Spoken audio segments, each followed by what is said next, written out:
Welcome to Stories with Soul. I am your host, Jamie Ice, musician turned entrepreneur and co-founder of 6th Ave Homes and 6th Ave Storytelling.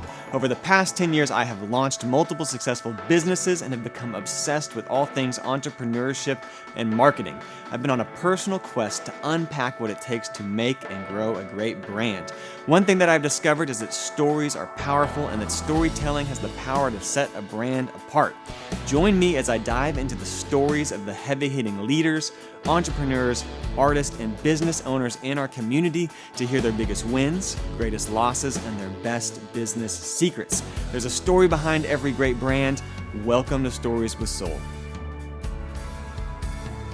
Stories with Soul is brought to you by my company, 6th Ave Storytelling. In 2020, we launched a marketing company on a mission to encourage entrepreneurship and make starting and growing a small business easier than ever before. Since then, we have helped hundreds of small businesses and entrepreneurs grow their brands by giving them the tools, resources, strategy, and support they need to craft and share their stories. If you are thinking about launching and growing your own brand, schedule a meetup with me today. I would love to talk to you. Head over to 6thAveStorytelling.com and let me show you how the storytelling approach can transform your marketing strategy. This episode is sponsored in part by Pre-Kindle, the platform designed to empower event creators to develop the best experiences possible for their communities. Did you know that Pre-Kindle was actually founded in DFW and is still headquarters in Dallas? Well, now you do. We love local businesses, and Pre-Kindle is one of the best. With a best-in-class platform of features, no long-term contracts, low service fees, responsive mobile-friendly event pages, and friendly and attentive support, Pre-Kindle is my personal favorite ticketing and marketing platform for any event. Anytime I'm planning something with my band, Green River Ordinance, Pre-Kindle is our go-to platform to use. With an impressive roster of event creators, venues, and entertainment destinations across the nation, Pre-Kindle is hands down the best. In DFW alone, they've partnered with incredible spaces like the Granada Theater, Panther Island Pavilion, the Kessler, Will Rogers Coliseum, the Fort Worth Modern, Tulips, Grizzly Theater, and more. If you have been to an event or venue in DFW, I promise you have likely been using Pre-Kindle and you didn't even know it. Beyond ticketing, Pre-Kindle also helps automatically promote your event. With over 500,000 subscribers in North Texas and partnerships with event discovery sites like Bands in Town, Spotify, Google, they're set up to also help you spread the word. So go to prekindle.com, that's PREKINDLE.com, and click Get Started to begin using the platform. They are on a mission to bring your event to life. All right, welcome to Stories with Soul. I am your host, Jamie Ice. I am joined today by Matt Homan, who is the mastermind behind Dickies Arena. Matt is the president and general manager of Trail Drive Management Corp., which is the not-for-profit that operates Dickies Arena in Fort Worth. Upon his arrival to Fort Worth in 2015, Matt helped shape the design and the development of both TDMC and Dickies Arena, with over 2 decades of arena experience, which is a wild thing we're going to talk about. Not very many people have that. Matt led his team to opening the state-of-the-art 14,000-seat venue in November of 2019. Matt is actively involved in the Fort Worth community, serving on boards of both the Fort Worth Chamber of Commerce and Visit Fort Worth. Prior to moving to Fort Worth, Matt worked as a general manager at the Wells Fargo Center in Philadelphia, where he oversaw, managed, and planned the day-to-day operations and future growth of the NHL, and NBA arena. Matt scheduled and booked 248 events for the venue in 2014. That's a lot. And in his time at the Wells Fargo Center, he helped bid, plan, and execute major events, including the NCAA wrestling, basketball, and the Rolling Stones, and more. In addition to his time at the Wells Fargo Center, Matt worked for Spectra Venue Management for over 12 years, where he led and assisted the venue operations at the Iowa Event Center in Des Moines. Earned his bachelor's degree in sports and entertainment management at the University of South Carolina, and you have 3 children.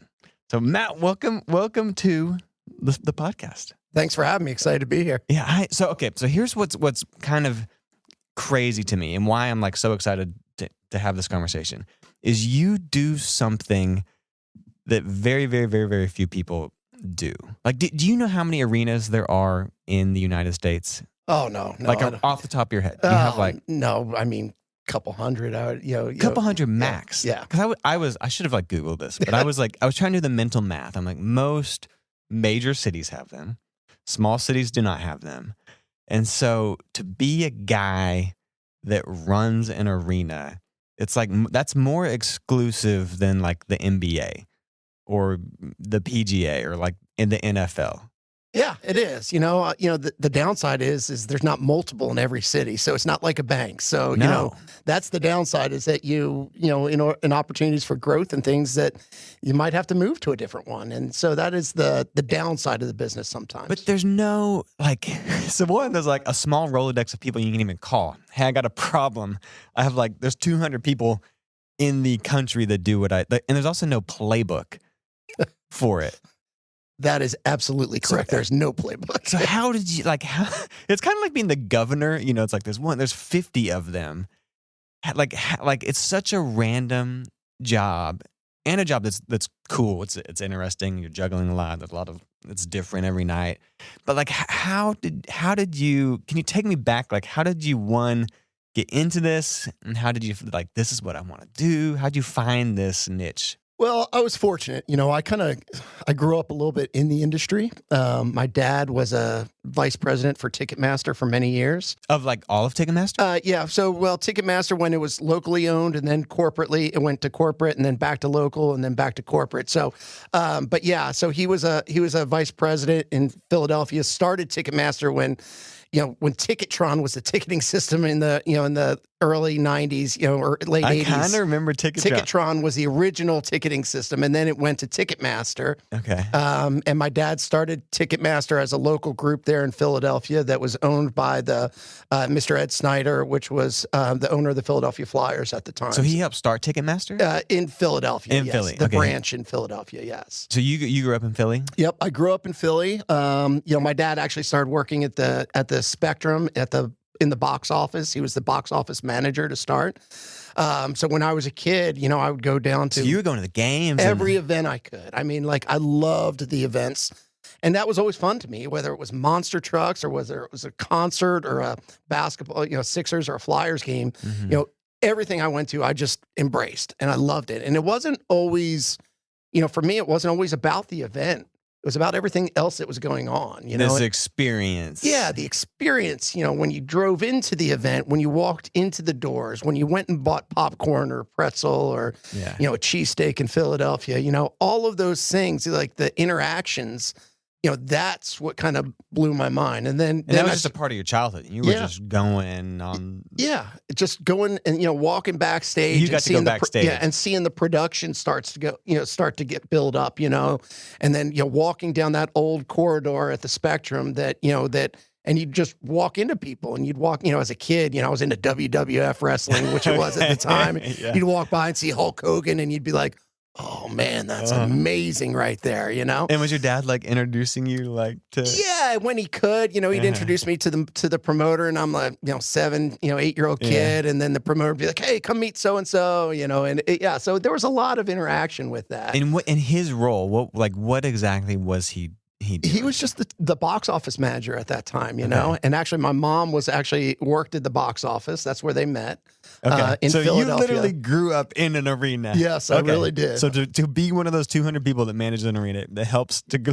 Yes, it does help, But when I was in high school, my first real job was a ticket seller in the Ticket Sellers Union in Philadelphia. I had to join the union. I was the youngest member of the Ticket Sellers Union in Philadelphia, and at the time, and it was important to me because that's what I wanted to do, and that's where I wanted to work. Mm-hmm. The great thing was, as a kid, I made $15 an hour at 16 years old, and my back in the early 90s, that was decent money. That was decent money. That's a good chunk of change. Yeah, even today. Did you have brothers or sisters? So I have a younger sister and an older sister as well. And were they in? No, they were never really into the business like I was. Okay.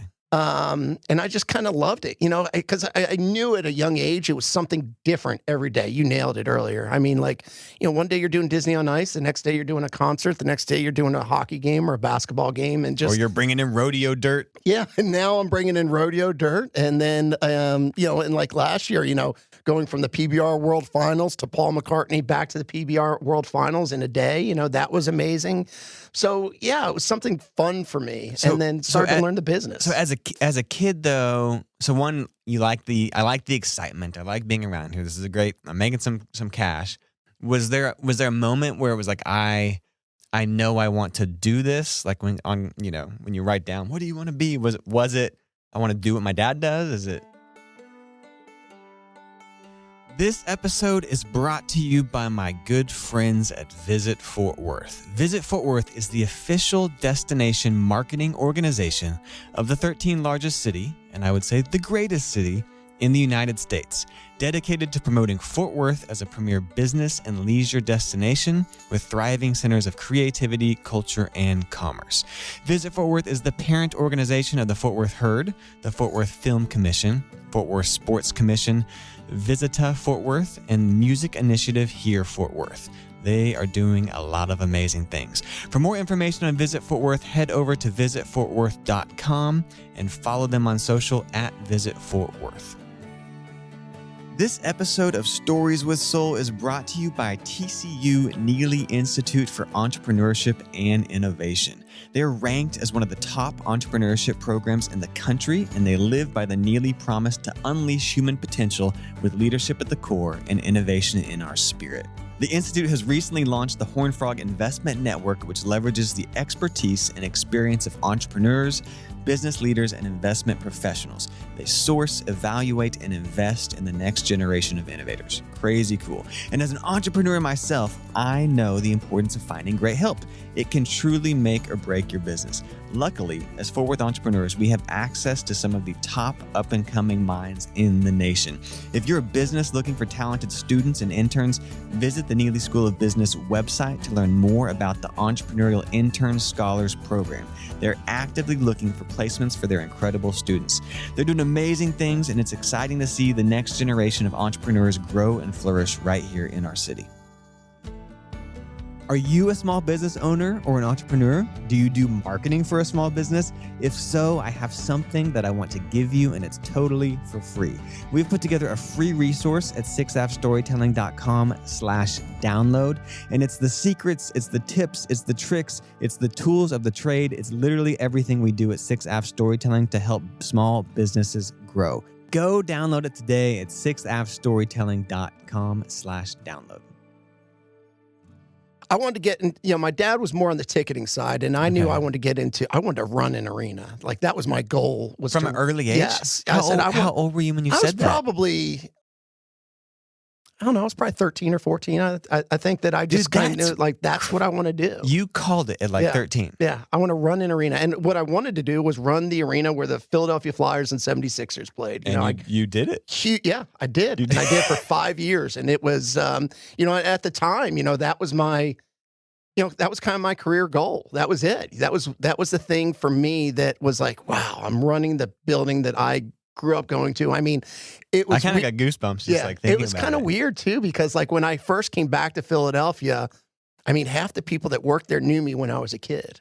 Yeah. And so I was now coming and running it, and it was great for them because they saw it and they knew me growing up and saw me come up to this position. I think it was fun for them and it was fun for me at the same time.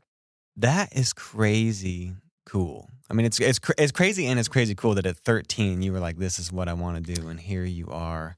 The vision and then the follow through on that is like, were you like that as a kid? Were you like, when you put your mind at something, you chased it? Was that like, is that a part of your personality, or was it just this? No, that's not a part of my personality. I wouldn't say, but it was this that I just had passion for it. Yeah. And I saw my friends' dads that were executives at companies and this and that, and like that wasn't something that interested me. Mm-hmm. That wasn't something that I fell in love with. I love this. I love sports. I love entertainment, mm-hmm. and I love the business side of it. And I think it's just very, very unique. And I thought it was a growing business.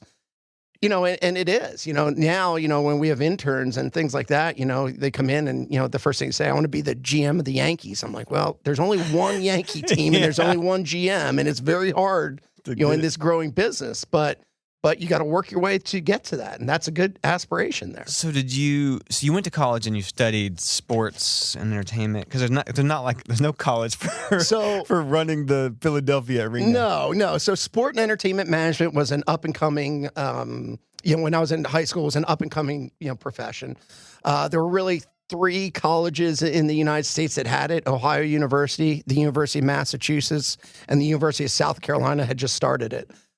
My first semester, I went to the University of Massachusetts. Oh, you did? Yep. Okay. I went for 1 semester. I hated it. Yeah. And then I transferred. After November, I called my parents. I was like, I don't like it here. Mm-hmm. They said, well, you got 4 years in college and you're not coming home to sit at home. I was like, I don't want to come home. I want to go to South Carolina. And so. Where's that school at? In Columbia. Okay. That's a beautiful town. Yeah. Great city. And so I came home and I was like, I want to transfer. And, I started, I remember I left UMass on like December 16 or 17. And I started South Carolina like January 3rd.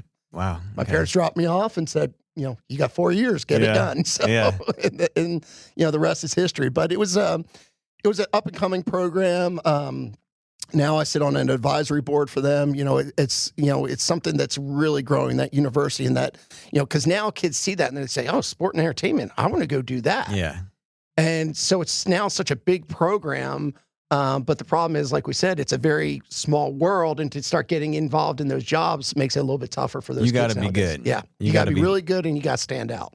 And so what was the career path like from there? You graduate, where do you go? What do you do? So I graduated and I went and I interviewed a couple different places, but I knew I wanted to work in Philadelphia, right? And I'm from there. And was with Philly? Was it the sports team? Was that the big? So in Philadelphia, they had the Wells Fargo, or they had the Wells Fargo Center and the Spectrum at the time, and they were growing a new private management company called Global Spectrum.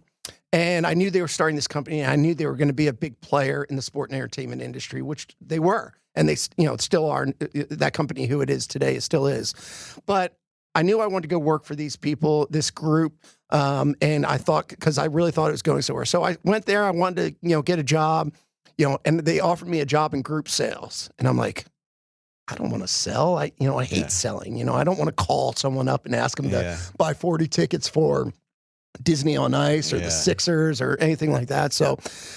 But I took this job, and so you went back to Philly. I went back to Philadelphia, moved back there. Sales. I started in group sales, selling group tickets to Disney on Ice, Sixers games, Flyers games. Yeah, you don't strike me as a sales guy. See, I'm not saying you can't do it. No, I don't. But one of the things I preach is that I think sales is everything I do every day. Okay. And I think I'm selling. Unpack that for me. Okay, what do you mean by that? Well, I think everything I'm doing, I'm selling. Whether I'm selling the building to a promoter, to an agent, to a group, that this is the play for you, and this is why it's the play. I lead our premium seating. I lead our sponsorship. You personally are. Yeah. You're still doing a lot, and you're so when like Paul McCartney, for example, like that's like. He could go to AT&T. He could go So are you in that? Are you making that? Yes. Yeah, I'm making that pitch to AEG and the promoter, which was Beaver Productions, combined with AEG. It was either us or Globe Life is where he was playing. Oh, because he played Globe Life last time. Yeah, and he could have played Globe Life again. And so you're making the pitch. Yeah. So did you learn a lot about sales in that first job? Was it like? Yeah, I learned it all there. And I mean, that first time I'm cold calling people, I remember sitting at a desk, cold calling, asking them to buy tickets to monster trucks, sweating, just like the fear of sales. Mm-hmm. And then I started doing it, and I started doing it well, and I started loving it. You started exercising that. And then I'm like, okay. So you liked it? Yeah, I did like it, actually. Okay. And, I just felt like it came natural at that point. Once I started doing it, I did it for a year, and then I was promoted to the assistant manager of the group sales department, which at the time I think was like a $7 million department. So good size group sales that we were doing annually. Yeah. And then I remember there was a job opportunity that came up to be an event manager, and that's what I wanted to do because I knew being an event manager would take me to being a GM or an AGM. And what's an event manager? Really running the event. So when a concert comes in, it's running the production, making sure that organizing everything is organized from the facility side to the show side, and pulling it all together and making sure security's right, catering's right.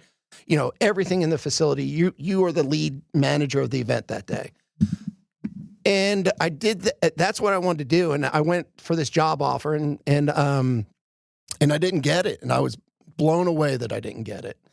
And I was kind of disappointed. And, so I went back to the GM at the time and I said, how old are you around I was that? Probably a year and a half out of college. So I'm so early 20s. So 22, 23, and 23 probably. And I said, hey, I'd like to know why I didn't get the job. And he said, I just didn't think you wanted it enough. And from that point forward, that was motivation for me. That was something that stuck with me and still sticks with me, that whenever I went into something, I wanted to make sure that everyone knew that I wanted it and why I wanted it and how I wanted to get it. And that was part of the success, and I think part of the great opportunity that brought me here to Fort Worth. So that flipped a switch in your mind. Yeah. Of if I show up or if I'm in the room, like people are gonna know. People are gonna Yeah.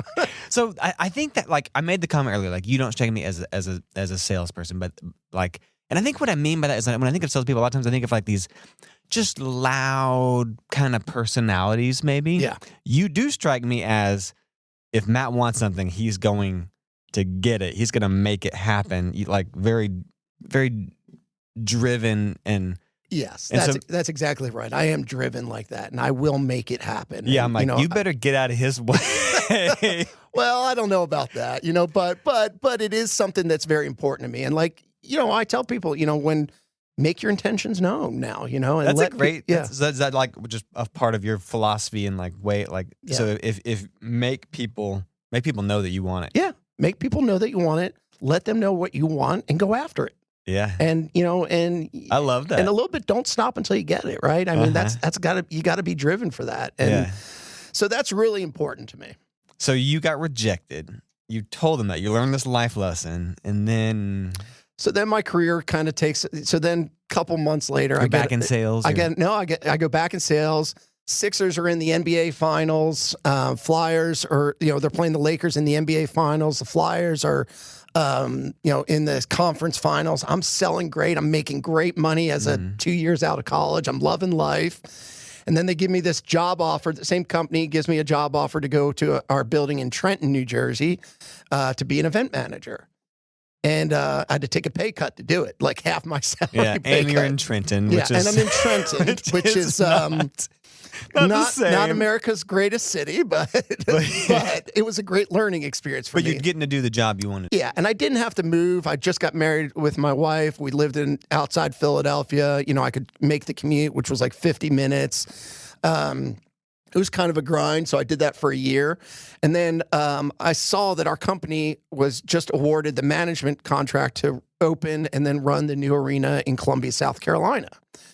And I'm talking to my wife, and I said, "Get to go back to your alma mater." Yeah, I mean, go back there. We have a little bit more money than we had in college. Go live in a house, and go back to South Carolina. Cost we have a lot of living friends there is better. Yeah, we have a lot of friends there, and it was a way for me to grow. I knew it was a way for me to grow, so I went into that same person, and I said, I want to go down to Columbia and open that building. My intentions are clear. You know what I want to do. And so I went down there, opened the building as the director of events, was promoted to the assistant general manager. So you were good at event management. Yeah, I was. Yeah, I still like, I have a director of events here who I just brought in and I've known for many years. And, I still get involved with it. And I got to, know where my line is, though, some points, because, one of the things I do not do is micromanage. I do not like to micromanage my staff.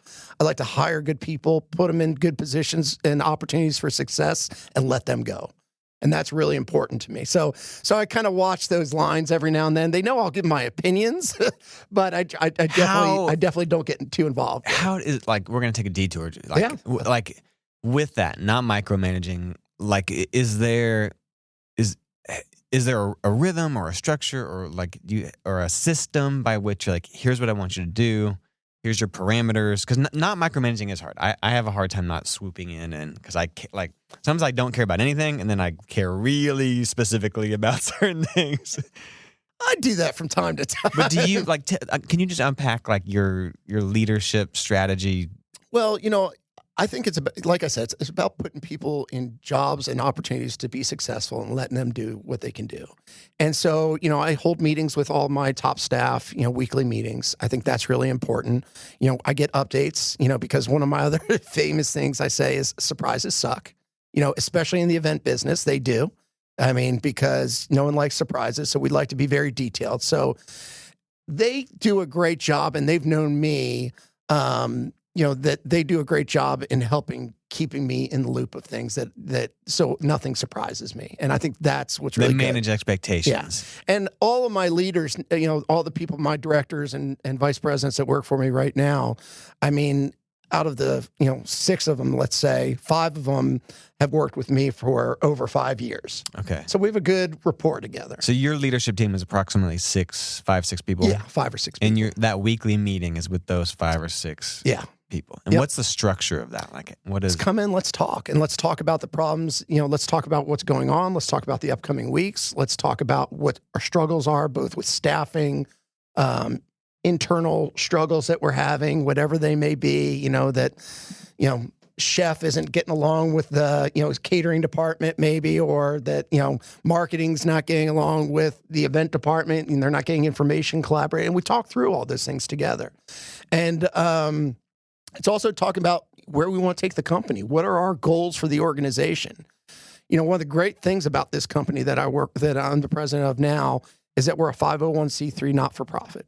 I mean, it is amazing the way that this was set up, and a great tribute to Mr. Ed Bass for setting it up this way, because there's no other arena that is really like this in the United States. And so I get to remind people of that. And was that when you got offered the job, was that in place? Yeah. So that was the concept. It wasn't in place. Okay. That was the concept. And then I came in with the help of some people and really put that all together and put it in place. And so the other thing that people don't know, like there's when Dickies was being built, and they're like, there's this private partnership and and it's really Ed. It's like, yes, he put so much, people don't know how much money he gave to that just because he wanted this thing in Fort Worth and because he loves Fort Worth and wanted it to be successful. It's truly an amazing story that is not recognized nearly as much as it should be. And the nonprofit was a part of that. Yes, the nonprofit. Explain how it works. Like, how does that whole thing work? So there was the EFFW was the developer and the partner with the city, and the city put up $225 million that came from no additional taxes to the citizens of Fort Worth. It came through, and that $225 million gets paid back through a ticket tax, a parking tax, and a horse stall tax on the Will Rogers campus. And so it was a loan, essentially. Yeah, to the city. It's backed by bonds. And, and then the other side was matched by Mr. Bass. And then it was also, and any overruns were also paid for him. So on paper, the city knew they were getting a $450 million arena. For half the price. And what they ended up getting was much more expensive arena than that. And then at the end of it, once it was built, it was gifted to the city. And then our organization, Trail Drive Management Corp., has a 70-year lease with the city. The city owns it. He literally gave it all to the city. Not because he wanted to make money. Not a penny. He had this vision 30 years ago of we need an arena. We need an arena. Well, it really started when DFW bid on the Olympics back in, I think it was early 2000s, I think. Starting before that. But yeah, they need an arena. And they started to look at it once, and then kind of the economy fell apart a little bit in early 2000s, and then they brought it back again. And that's where I got very lucky. But the only thing we can do with any net profit we make at that arena is put it back into the arena, versus it going to some yes, the billionaire's pocket, yep. or whoever the development company is, or the ownership, or or even the city. So it's all going back into the facility. And so, and here's the other great part of it. And you can't make a profit because you're a nonprofit. Well, we do make a profit, but the money just sits there and just so when I need a new scoreboard, I can just dig into our profits from previous years and buy a new scoreboard. So it keeps it from rotting. Self-sufficient. Yeah, we have to be self-sufficient. And that was what I was told. We're going to build this arena. The arena is going to open with little to no debt. And we did. We opened with a little bit of debt, and that debt is completely paid off. Oh, already? Yep. Wow. Through the pandemic, we've completely paid off our debt. So we are debt-free. Even while there's no events. Well, we did more. We were able to do a little bit more, you know. So we were really only shut down from March to August. And then we start doing limited capacity and spaced out events, and we'll get to COVID. We'll get to COVID. Okay. So the nonprofit. So the nonprofit was something that just was so unique to me, and I just fell in love with that concept. And I was like, I want to be a part of this because I don't know any other arena like this. And like when I was working in Philadelphia, I was working for Comcast, big cable company now. Mr. Snyder had died a couple of years prior, so now Comcast came in through that partnership in Philadelphia and started to take more control. But you're at your dream job there. In Philadelphia. Yes, I'm at my dream job. 13-year-old Matt. This episode of Stories with Soul is sponsored in part by Project 202, the leader in experience-driven software strategy, design, and development. Whether you're looking to build a new software solution, redesign your mobile app, or kick off a digital transformation initiative, Project 202's customized approach creates solutions that work for your customers. Customer experience drives engagement, and cultivating that experience requires a ton of attention and time. Project 202 is local and has 18 years of design leadership. This team is an expert in using customer-centric methods to build compelling, data-driven customer experiences. Wherever you're at in your business journey, the diverse team at Project 202 will guide you from idea to execution. Go to project202.com. That's projekt202.com and click Contact to begin winning the hearts of your customers and exceeding your business goals today. This episode is sponsored by the Fort Worth Business Press. As a Fort Worth entrepreneur and small business owner, the Business Press is my favorite source for news and updates about the entrepreneurial community in and around Fort Worth. I read their email newsletter literally every day. It's always full of insights and stories that really matter. Are you ready to be more connected? Sign up for their free newsletter at fortworthbusinesspress.com. But if you're like me and the newsletter just isn't enough, you can become an insider. With the code STORYTELLING10, all one word, you'll get a discount on the insider membership. Insiders receive exclusive access to special content, 24 issues of the Business Press delivered to your door each year, and discounts on event registrations and more. Join me and the Fort Worth Business Press in staying up to date on the people, companies, and issues that matter most to Fort Worth. Yeah. This is it. I go to every Flyers, Sixers games. My kids come down, Flyers warm-ups, players are throwing pucks over to them, come in the locker room after the games. I mean, were you like, I've made it. This is what I want to do. I have no other ambitions. I'm done. Well, yeah, but so Comcast then took over and started changing some things a little bit. Started trying to... Micromanaging? Yes, micromanaging was a key thing for Comcast. They love to micromanage, and they love to overthink things a little bit. And, they started to say, I'd go into a budget meeting, and they said to me, well, you need to get 3% more. I'm like, 3% more? What are you talking about? The only way I can get 3% more is start cutting staff or start raising prices. And that's not a good philosophy. And 3% on... millions and millions of dollars is a lot. That's a big swing. It's like, well, we don't care. Just get 3%. And I just started to have a problem with this because, in my business, like we can chase events and go after events, but, as you heard earlier, we booked 250 events at the Wells Fargo Center. I mean, that's a lot of events. There's not many open days left after 250 events, right? And, so it was something that I was just like, oh man, this is getting strange how they're doing this. And just the philosophy, and I can't make events up, like sure I can create an event of a drive-through Halloween thing, but how well is that going to do? Is it profitable? Is it worth it to us?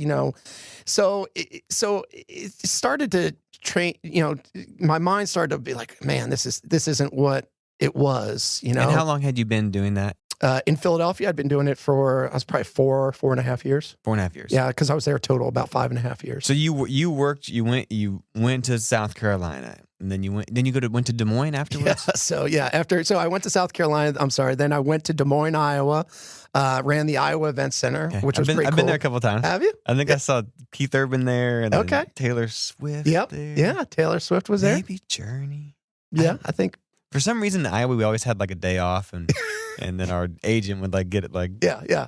So Des Moines was a great place to live for about 5 years. It's the coldest place to live in the winter. I mean, November, December through March was pretty miserable, but it was a great place to raise kids when they were young. So, but it was a great thing for me is I ran 2 arenas and 2 convention centers at the time, and I'd never run a convention center at the same time. Yep.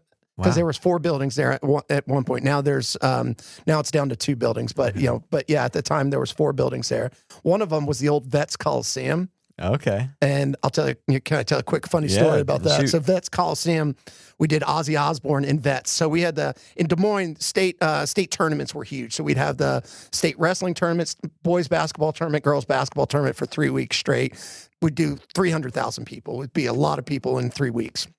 So we didn't have a date for a concert in the arena, but I talked to AEG, who's one of the largest concert promoters, about putting Ozzy into Vets. And they need a fill date, so it kind of worked out. And then I also sold them on the fact that I said, they're like, well, it's Vets, it's old. I don't know if we want to play there. I go, yeah, but did you know this is the place where Ozzy bit the head off the bat? Oh, that's the spot? That was the spot. And they go, really? And I go, yes. And they go, oh, hang on, we'll come back to you on this. And they went to management, and management's like, yeah, let's go play Vets.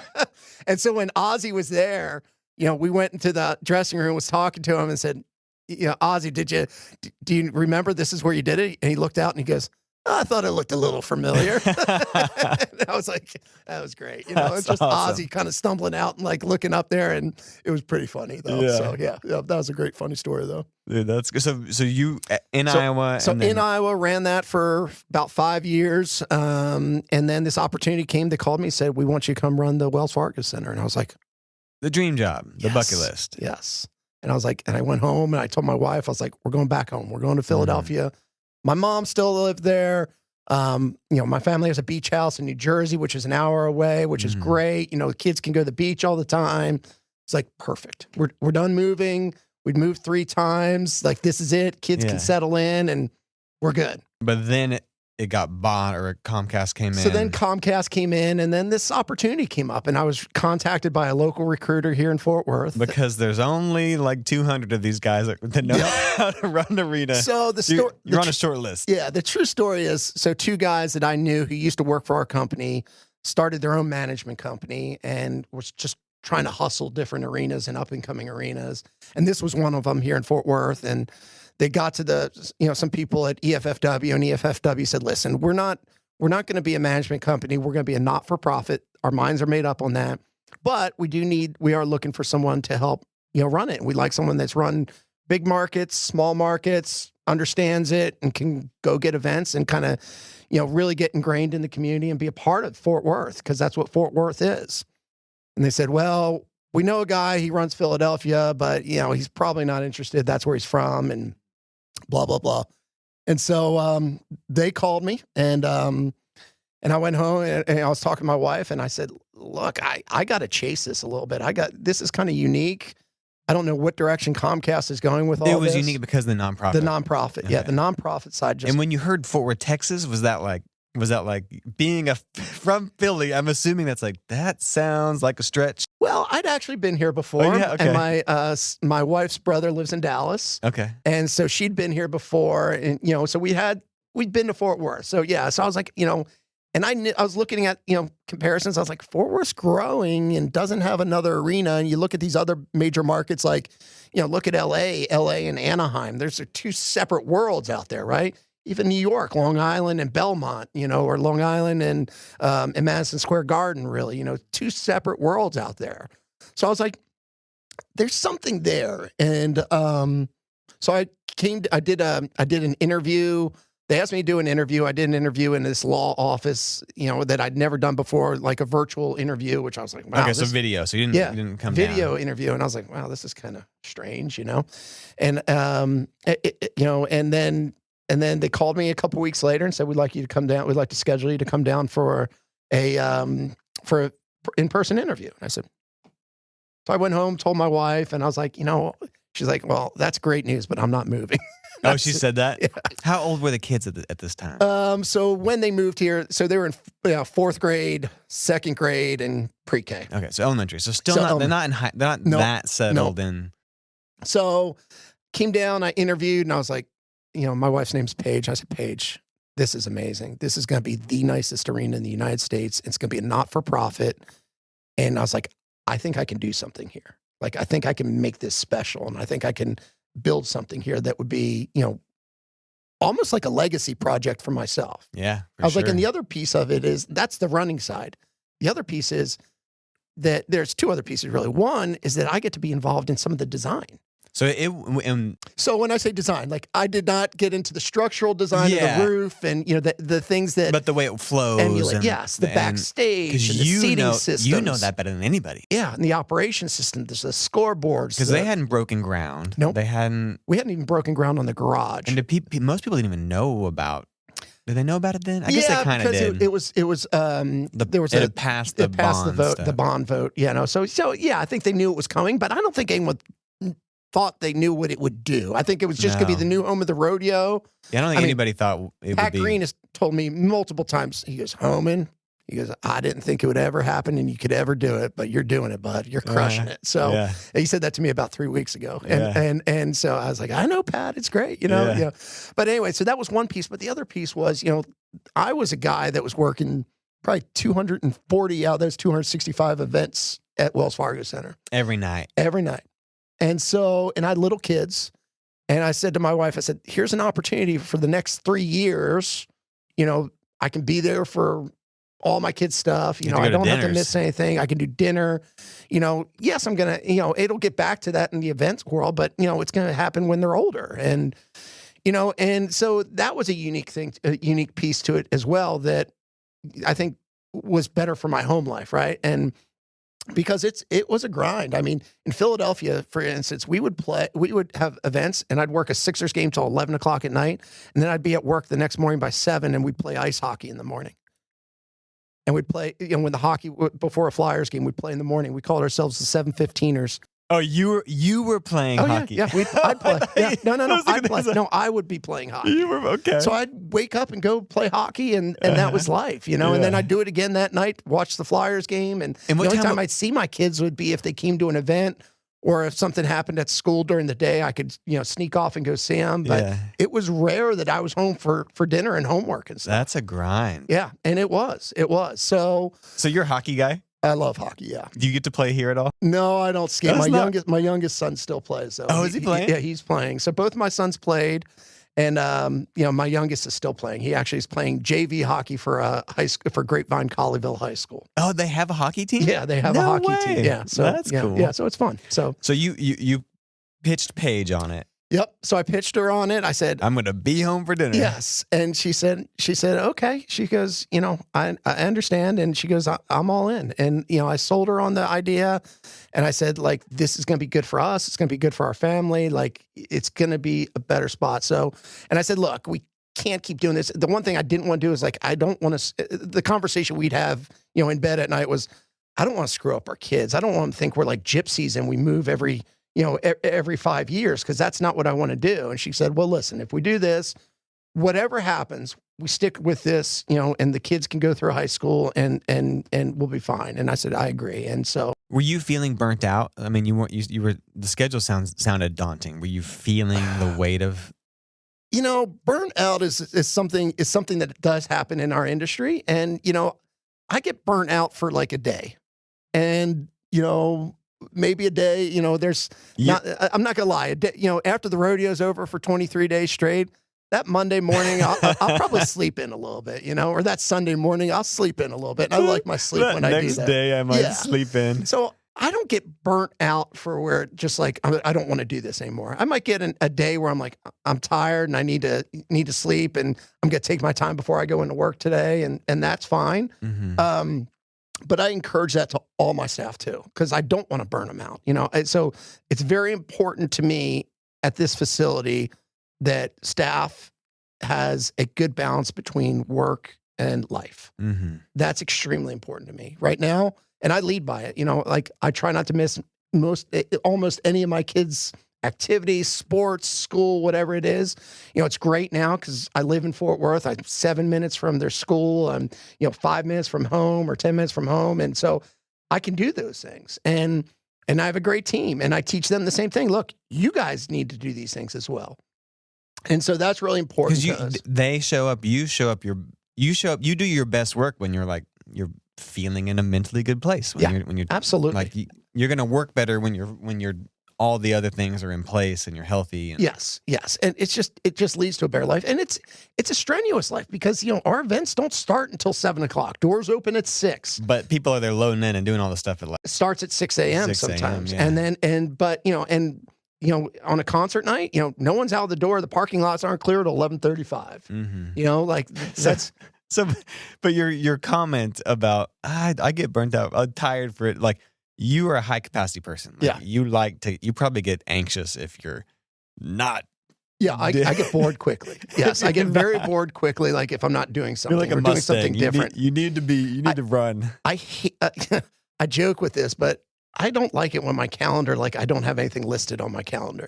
Like I like it when I'm back to back to back meetings and going from one thing to another. That's got to go. Yeah, I enjoy that because, for me, one meeting might be about marketing. Then I'm talking about operations. Then I'm, calling about, a show and making a deal on an event or booking an event. So I like it when I'm packed like that. Okay. Yeah. So you came here and the arena doesn't open for 4 more years. But you're getting to kind of create this thing. You're going to wave the magic wand and not like carte blanche, but you got to design the operations of how that's going to work. Yeah. Yeah, that was something special. And you're working with David Schwartz as the architect? David Schwartz was the design architect. HKS was the actually architect of record, which they build arenas all over. I start to build my staff. This was the other great thing. And I start to build the best of the best staff. And because this is the job, it's different. I was able to sell people on, Fort Worth, what we're going to do here. Nonprofit too, because they were all going through it. Bill Shaw, who's our AGM, VP of Operations, who's been with me. He was employee 1 that I hired, helped with all the back of house and all the FF&E purchasing and everything else. But he was the director of operations at Soldier Field in Chicago. And he was going through the same thing, working, for SMG, which is another private management company. It was a grind, it was never the same thing. And, the company would fight with the Bears, and, there was always this whole thing, and you couldn't do the right thing for the right thing. Squeezing all the money you could squeeze out of it. Yes. Which crushes the soul of like. Yes, it's exactly. So the nonprofit that was set up is really a unique and special thing. Yes. Bill and I were talking the other day. We're looking at a new curtain for the arena, and we looked at this thing that aesthetically didn't look very appealing. And I said, Bill, look, we haven't cheaped out on anything that we've done thus far. We're not going to do it now. So I said, let's do the real one. He goes, I think the same thing. He goes, I agree with you. And so, you're empowered to make those. Yeah, we're empowered to make those decisions. That's the great thing as well. And the city of Fort Worth reaps the benefits. Yes. Like that was like when I first went in it, when like the grand opening, like it's just so nice. I mean, it's a performing arts hall as an arena. Yeah, it's like Bass Hall meets, but like compared to American Airlines and compared to these arenas, like there's marble and these fancy stairs. And I mean, you look at all the decorative lights and all the Texas references, how the building fits within the cultural district. Yeah. I mean, it looks just classy. It's a piece of the cultural district there. It's nothing that sticks out. It's not a glass building. Yeah. I've been to some other new buildings here. And I went to the Moody Center down in Austin recently. Very nice building. Great new building. It's not Dickies Arena. No, yeah. It's not finished out like Dickies Arena when you see exposed ceilings and you know, things that I never thought of before I came here. Yeah. You know, that attention to detail was something that I learned here at a very quick and early process. And that was all credited to Mr. Bass. Yeah. I mean, his attention to detail with this project was amazing. Yeah, I mean, every single single thing. And I mean, whether it's the grass ornamental railings, the fabric walls, the hard ceilings, yes. I mean, and the acoustics. That was one of the things he told me, because Matt, you know, when I started, he goes, we need to sound better than American Airlines Center. Yeah. And so, like, I was at a concert at American Airlines Center like 2 weeks ago. It sounded granted, I'm spoiled because I've been going to Dickies shows. That's good. It sounded and I felt so far away. I forgot like how far away you feel from the. Yeah. We were in like a suite, but if you're the suite at Dickies, like you feel everywhere feels part of the action. But I was there. I was there with Ed. I think it was either right after open or there was not a thing going on, but he was like, listen to how quiet it is, and we're like clapping and like the soundproofing is bonkers. Yeah. And is it true that you like pump in, like re-mic the audience to like make it sound louder for like basketball games and stuff? Yeah, basketball games and stuff. Every building, you know, every NBA building does that. But yeah, I didn't know, because he was saying it's so quiet that it sucks all the sound because it's so acoustically tuned. You have to mic the audience and put it in the speakers to make it sound. You put some bass underneath the seats every now and then, you know, and that kind of pumps it in. It's good for atmosphere too. Yeah, you know. But the building itself is so dialed in a special way. Yeah, I mean, you know, when George Strait comes and plays, he uses our house sound system. You know, you're a music guy. When have you gone in? You can't go into an arena and use a house sound system. Yeah, normally they bring their own. Yeah, and because it's an L Acoustics house sound system. And we went and bought the best of the best. Yeah. So was that fun getting to like to decide? That's like, yes. Not only have you managed arenas, but you get to like, I can kind of get into help. Yeah, it was a lot of fun for a couple of years because you were going out and, you know, you wanted to build the best of the best, you know, and, you know, even the seating system, you know, we chose a seating company and we said to them, look, whatever seating configuration that we go to, we want it to feel like it was meant to be in this seating configuration. That's the most important aspect of this. Because it changes. Yeah, because it changes all the time for almost every event that we have. You're changing the seating system and the configuration. But yeah, and like, you know, for rodeo, it changes to a totally different seating configuration. You know, that's when we get to a really wide and long floor. So the pitch changes on a lot of those seats to create those rodeo boxes. So yeah, that was something that was important to us. So the attention to detail is something that we just never stepped away from there. So was there a point where like, okay, I feel like I made the right, all right. Was there a nervousness of, are people going to show up? Yeah, there was definitely, because I mean, so I guess, you know, we opened in November of 19. I mean, from 17 to 19, you know, look, Matt and in concert with Brad Barnes, head of the Fort Worth Stock Show and Rodeo, you know, we came up with all the premium seating together, sold all the premium seating, sold all the sponsorships as well. And I think that's something I'd like to come back to, because I think the sponsorship packages that we have at Dickies Arena, like selling it to Dickies, the naming rights, but it's unique. But I'd like to come back to that in a second. But so I'm telling all these people what we're going to do, and then it's coming up to November of 2019. I'm like, all right, now I got to produce, right? I mean, so and I was right, but it's getting. You know, I was getting the first couple events in, and people were like, yeah, we're going to go play the new hot building because it's the new hot building. But now what it's turned into, people want to play there. People want to play here. It's probably the hottest market in the United States. Really? Yeah. I mean, probably the hottest market in the United States right now for sports and entertainment. Oh, for sports and entertainment? Yeah, in ticket sales and everything else, yeah. Just because you're crushing it in sales?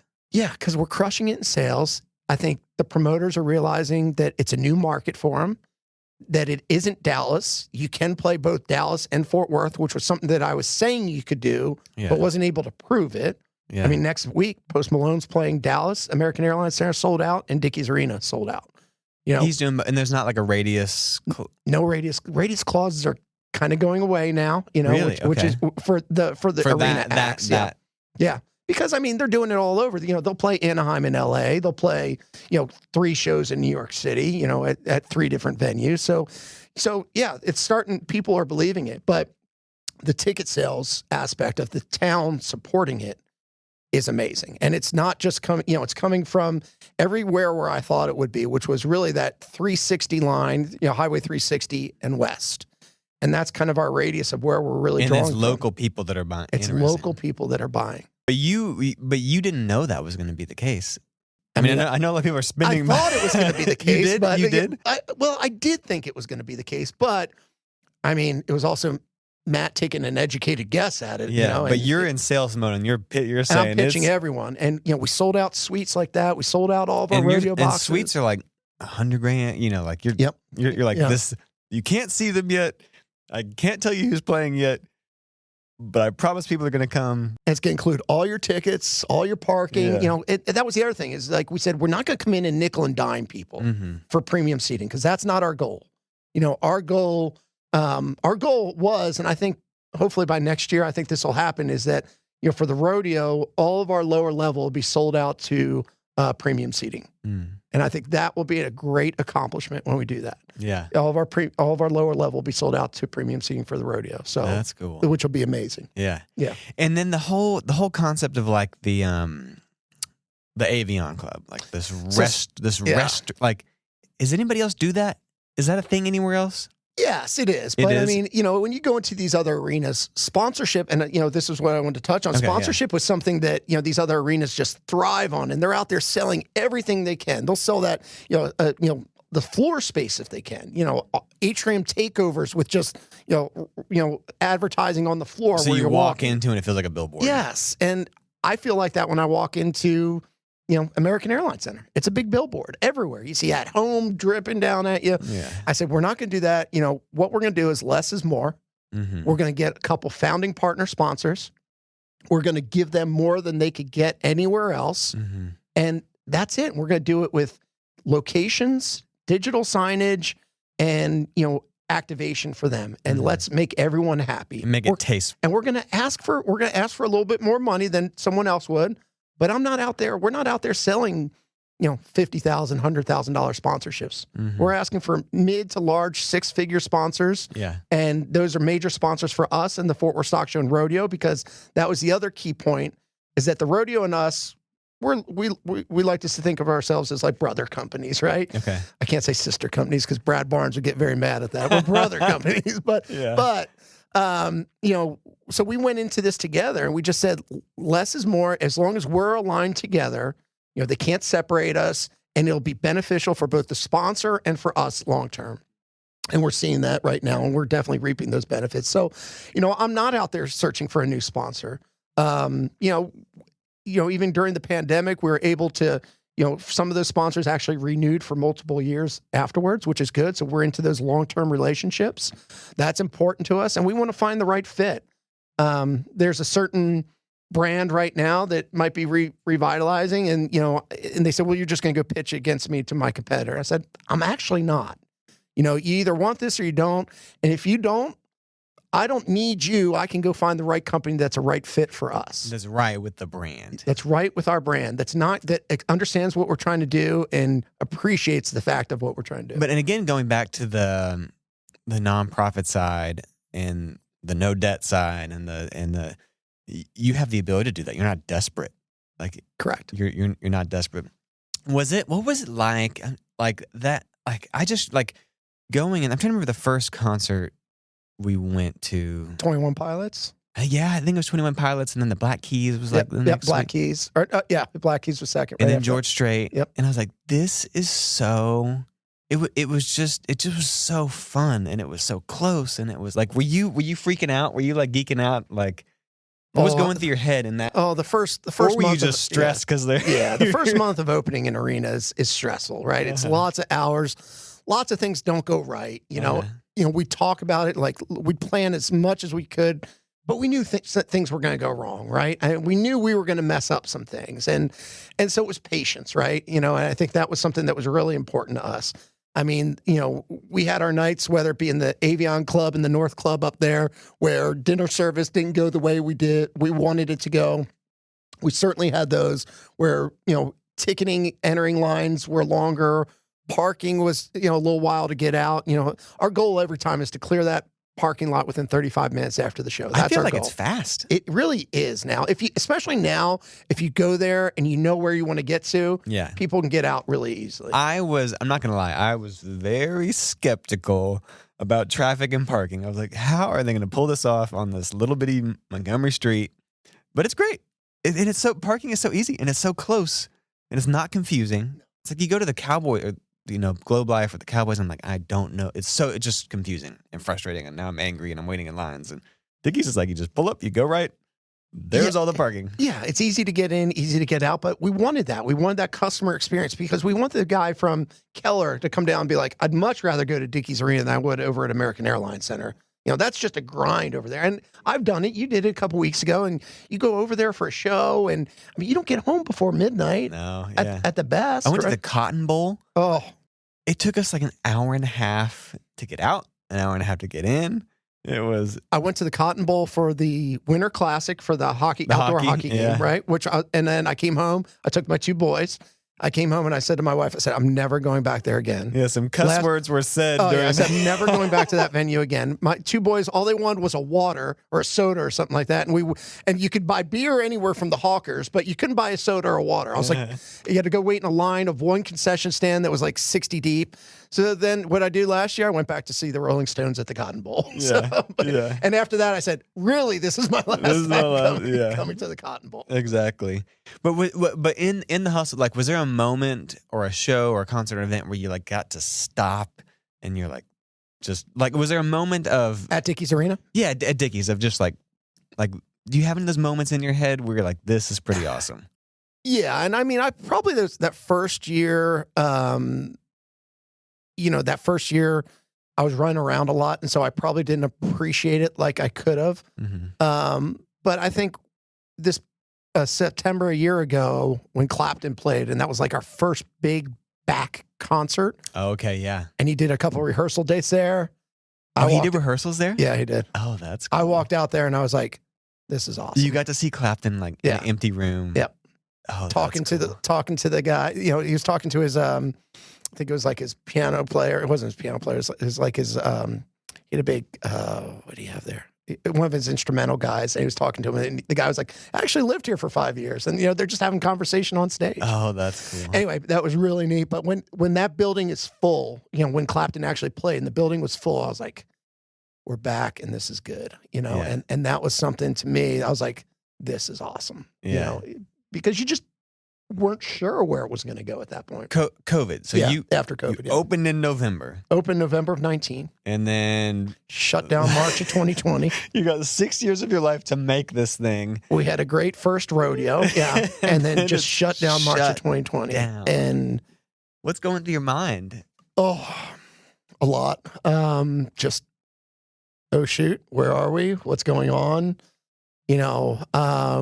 When this will be over soon. Had you ever canceled stuff like that? Like in your career of doing this, had you ever I'm sure you canceled like a show. Yeah, there was canceled shows. There was bad experiences with canceled shows, but nothing like this. Nothing where it was just mass cancellation for the oncoming months. And you probably had to fire people.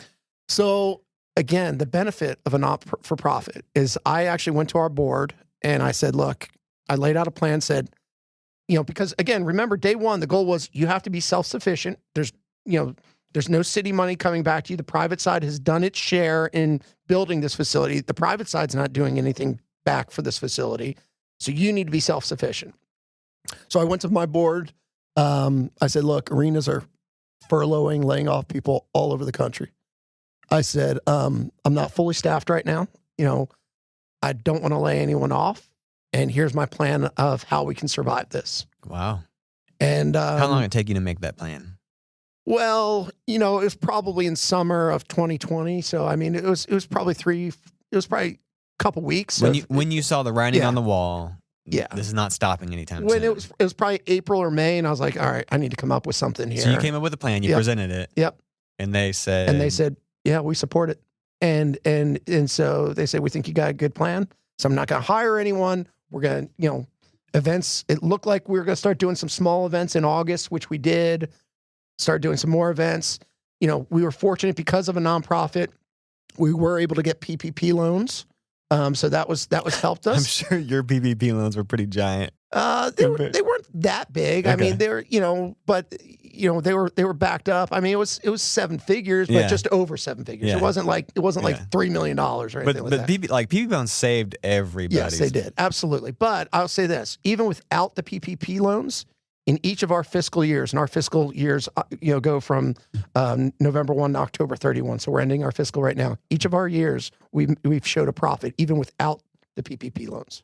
Wow. That's amazing. So you're wrapping it right now. Yep. And was last year 2020, I guess 21, 22 was good. This is our best year we've ever had. Yeah. Yeah. We did 156. We're going to do 156 events this year. Yes, and we're going to have a large profit that helps us build to protect the asset for the city of Fort Worth. Yeah. That's so cool, man. It's amazing. It really is. I mean, 156 events. When I first got here, I thought my pro forma was 120 events that we'll do 20 concerts. And I thought that was, hey, look, if we do 20 concerts here, we're going to be okay, right? Mm-hmm. And that was the pro forma, right? And that's why I built it. We're going to do 30 concerts this year. I'm budgeting to do 30 concerts again next year. I mean, now you're a major player in the concert industry if you're doing 30 concerts. In Philadelphia, at the Wells Fargo Center, one of the busiest arenas in the world, my 5 years there, our top number of concerts was 28. Oh, wow. And you've already beat it. And it's because not only people are buying tickets, but people are also want to play here because they're like, your numbers are crazy. Y'all are crushing it. Yes. Yeah. I mean, the grosses that we're putting out there are just wowing everyone. The sellouts, every show just seems to be selling out. We sold out, and it's not just, and it's not just country music, right? Yeah. Like it's new kids, or it's a New Edition. New Edition sold out. Keith Urban sold out a couple weeks ago. Keith Urban sold out. That's great. Yeah. It's, and then, it's the rock shows. It's, Duran Duran a sellout. Duran Duran, the agent did not want to play Fort Worth. He said, no, we're not playing Fort Worth. And the local Live Nation promoter, Anthony Nicolaitis, and I sold them on the fact that they need to play Fort Worth. Said, the market's hot. It's new. It's different. You can do well in Fort Worth. There's been a lot of shows that sold out when I was not expecting. Yeah. I mean, Whiskey Myers this past weekend sold out. And you were talking about you were earlier, like off mic. We were talking about you like want to develop talent. You want to. And there's ambitions to also kind of revamp Will Rogers.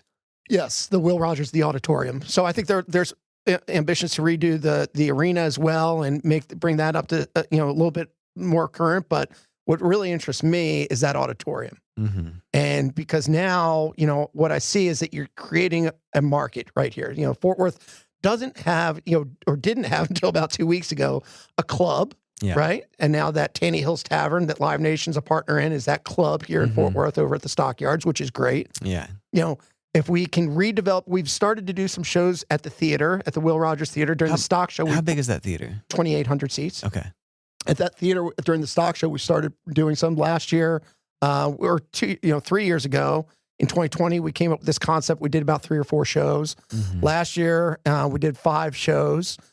This year, during the stock show, we hope to do 8 or 9 shows. And your team is doing those? My team, along with Live Nation, yes. I didn't realize you were a part of that. Yeah. Okay. Yeah, we're the ones that are actually working with Live Nation to promote and create. So y'all are running Dickies, and then also kind of have Will Rogers. We do not run anything at Will Rogers, but the theater, you can book stuff. We can book stuff there, and I'm trying to book and engage the concert community, right? Mm-hmm. Because we have the marketing assets to back it up now.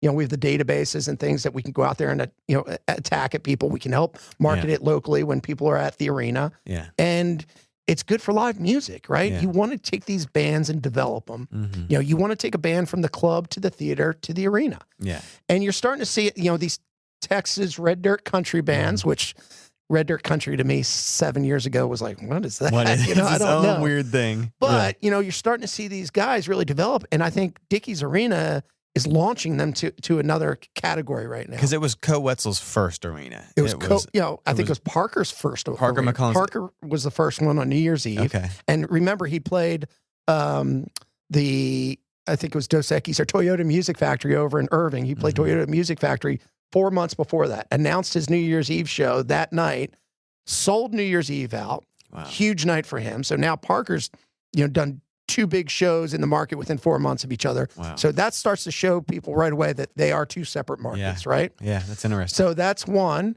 And then you have Co Wetzel come up, sell Co Wetzel out. What a great show that was. Local guy, so it had some flavor, but you're definitely one of these artists that's growing.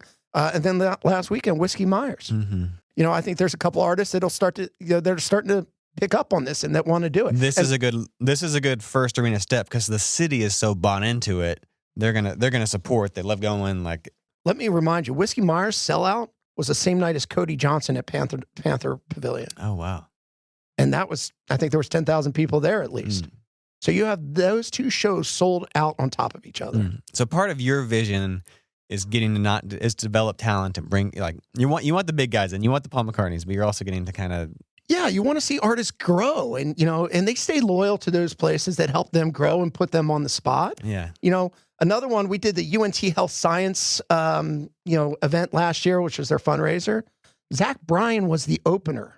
I mean, Zach Bryan right now is one of the largest, country guys out there. Yeah, he's crushing it. He's crushing it. He was the opener. That's cool. I mean, not many people did it. And after that, he played 2 sold-out nights at Billy Bob's a couple months later. Yeah. He announced Billy Bob's the week later and sold out 2 nights. Wow. I mean, just doing great things there. But, so I think this market could be a place to launch people. And I think they come in, they could see it. There's a great experience. And, it's a great facility for them as well.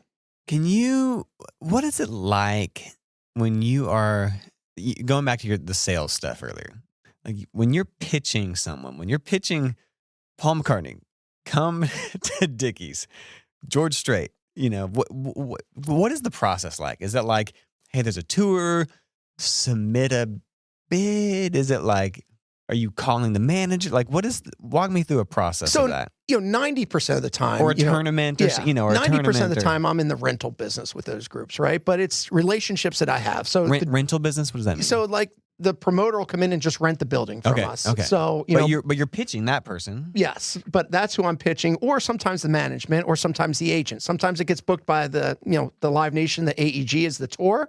Sometimes the managers placing holds, and sometimes the agents are placing holds. So CAA, Live Nation or AEG is like, we have a tour. Submit your. No, they don't say submit to me. So, but they'll call me and say, "Hey, look, we're doing this date. We think it's it's either going to be you or Dos Equis or you or American Airlines Center. What's your thoughts on it and why should we come play it?" And so we have conversations like that. Do you have like a deck? Do you have like, what do you do on certain things? Like we created, or is it just you pitch it on the phone? Like 6 months ago, I created a little deck that we put out there to everyone because of our success, and I want to show our success to people. And all the numbers? Yes, of numbers and sellouts and who's selling out and what kind of grosses we're doing, what kind of platinum we're doing. That's a whole nother topic of platinum with artists, but where sales are. Platinum reset, like the variable pricing. Platinum is variable pricing, more like a dynamic pricing. Drives me crazy. Well, yeah. But it makes more money. Yeah, it makes a lot more money. I get it. I totally get it. I agree. There's an up and down to it, right? I mean, platinum is designed it's supply and demand. But it is in theory designed to try to take the secondary market out of play.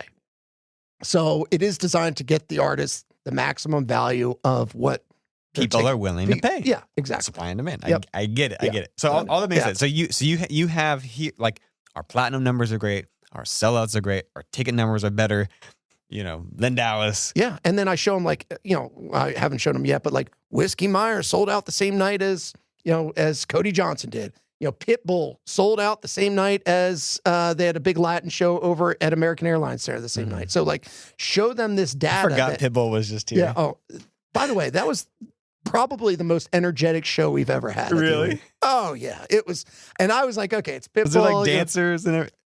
It was just energy. The energy in that place was amazing, and I'd never at that arena. That was the most energetic concert we'd had at the arena. No way, definitely. It really was. Jealous I was. It was. I mean, kids were up there dancing. It was a younger crowd. But kids were dancing. Everyone was having fun. It was a great show. It really was. So all that being said, so you have these numbers. Yep. And so you want to tell people this. You go out there, go up on the highest mountain, and tell your story, right? Yeah. Like tell them where it is, what you're doing, put up billboards with it for them, And so I'd send this stuff to all these agencies and managers. And, it's out there now. The word is out there on Dickies Arena. Before you were kind of fighting for it, and now it's... Yeah. I mean, 19, I was like, where's this going to go? I think we're doing okay, but is it the new building that everyone, just sees it's the new building, what's hot? We're into 2022 now, and it's the new market. You have some authority. Yeah, it's the new market. Yeah. I mean, they're like, Dickies is getting on that list of, you got to play Dickies Arena. Cool. Yeah. That's really cool. Can you, so you have gotten to be at some amazing games and meet some and see some amazing concerts and meet it. Like, can you give me like just some highlights, like like anybody you got to meet or a game you got to go at that was just like... Yeah, and I mean, it started from your early days. In my Philly. career. My dad and I used to, he'd take me to a lot of events, but we also went to, we're loyal season ticket holders to the Philadelphia Eagles. So I was a big Philadelphia Eagles fan. So one of the first things I said is, I'm never going to be a Dallas Cowboys fan. I told people that when I moved here. I said, as long as that's on the table and everyone knows, So, but I was actually, as a kid, I mean, I saw some great stuff. I saw when Christian Laettner hit the shot at the Spectrum. I was there for that. Wow. That was an amazing thing. Duke, Kentucky. I mean, what a game that was. I've been to some and my wife and I, as we were watching the Phillies last night, I've been to a World Series game a couple times. That's always fun. Been to 4 or 5 Super Bowls. Oh, really? Actually, 2 of which the Cowboys won those Super Bowls against the Bills. In the 90s. Yeah. Okay. I used to go to those. But you see things, and it's great. Some of the best shows I've ever seen. I was telling you when I was a kid, working backstage, I was 16 or 17 years old in the early 90s, and, Jimmy Page and Roger Plant got in a fist fight at the Spectrum. And I was like, what's going on? They're fighting, and security is literally there breaking the two apart. And you were like, and I was like sitting there watching it like deer in the headlights. And that was like the end of Led Zeppelin. Yeah. Or the end of Led Zeppelin reunion. Yes, that was it right there. It ended. And those two will never get back together, I don't think. So, but I was it was 93. It was 1990. No, it was 94. Sorry. So I'm a senior or junior in high school or whatever. And I wanted to go to a Dead show, right? I wanted to go to a Dead show. I was like, I used to have this cousin that would come in town for Dead shows when they'd play at the Spectrum and sleep in the room next to me for a couple weeks. And I'd be like, I got to go check this out. He'd come in, like, that'd be the first shower he had in a week or two. And so I was like, I got to go check this out. So I go to a Dead show. The crowd starts going nuts in the middle of the Dead show. I'm like, this is great. What the heck's going on? They're like, it's Unbroken Chain. They haven't played this song in 22 years. I'm like, okay. Wow. So seeing some of that stuff is fun, but it's there's great moments, and live entertainment is just great moments, and the whole thing is I mean, I took what you do is fun. Yes. It's what people save up for. It's what people live for. It's what people work for. It's like, I'm working for a month and I buy it. Like, even during the worst economies, going back to the Great Depression, people always wanted entertainment. People always want entertainment. They want to do something fun and let the hair down, so to speak, every now and then. And we're able to provide that, which is a great experience. Do your kids appreciate it? Like, do they get what you? How old are they now? So I have a senior, a sophomore, and a freshman, and an 8th grader. I bet they think it's so cool. Oh yeah. So my middle child, Jack, he actually works at the arena. Yep. He's a ticket taker, usher, helps out. Like on the weekends? Yeah. When he doesn't have school. Yeah. By choice, or are you like, you got to work? No, by choice. I mean, so after the pandemic, hiring was so tough, and hiring was so tough. You're like, kids are going to work. So we started allowing some kids. Now we put them in spots where, scanning tickets to come in. Like, we put them in spots where they can be beneficial, but we started allowing 15-year-olds to start working at the facility, and that's how you got your start. It is. And if they're motivated and they want to work, why not let them work? Because there's so many people out there that don't want to work. Yeah. I mean, it's better than using a temp agency. Yeah. And so they come in, they go through training, they go through all that, and and he's been doing a great job. So he loves it. That's my daughter, cool. My daughter, she's 17, high school, she's 17. She loves it too. She wants a concert T-shirt to every show that comes in. So that's her thing. Do you go That's get her? her thing. Yeah, she loves the concert T-shirts. And then my youngest is just starting to get into it. He loves the concerts. He loves coming down to events. He loves the sporting events more than anything. So, I mean, during March Madness, he just sat there the whole day, watching basketball with his buddy. So yeah, they love what I do. I mean, it's fun for them to come in and see that. I took my middle son, I took him down on the floor for Kiss.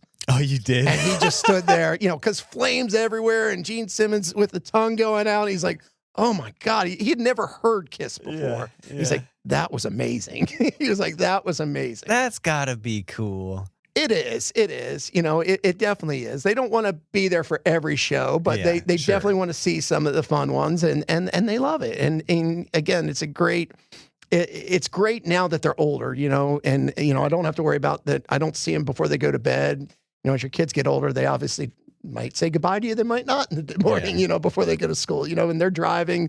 So anyway, it's changed and it's developed, but it's in a great spot for us right now. That's awesome. One of the things that I have loved and noticed very early on is like all of the employees are very nice.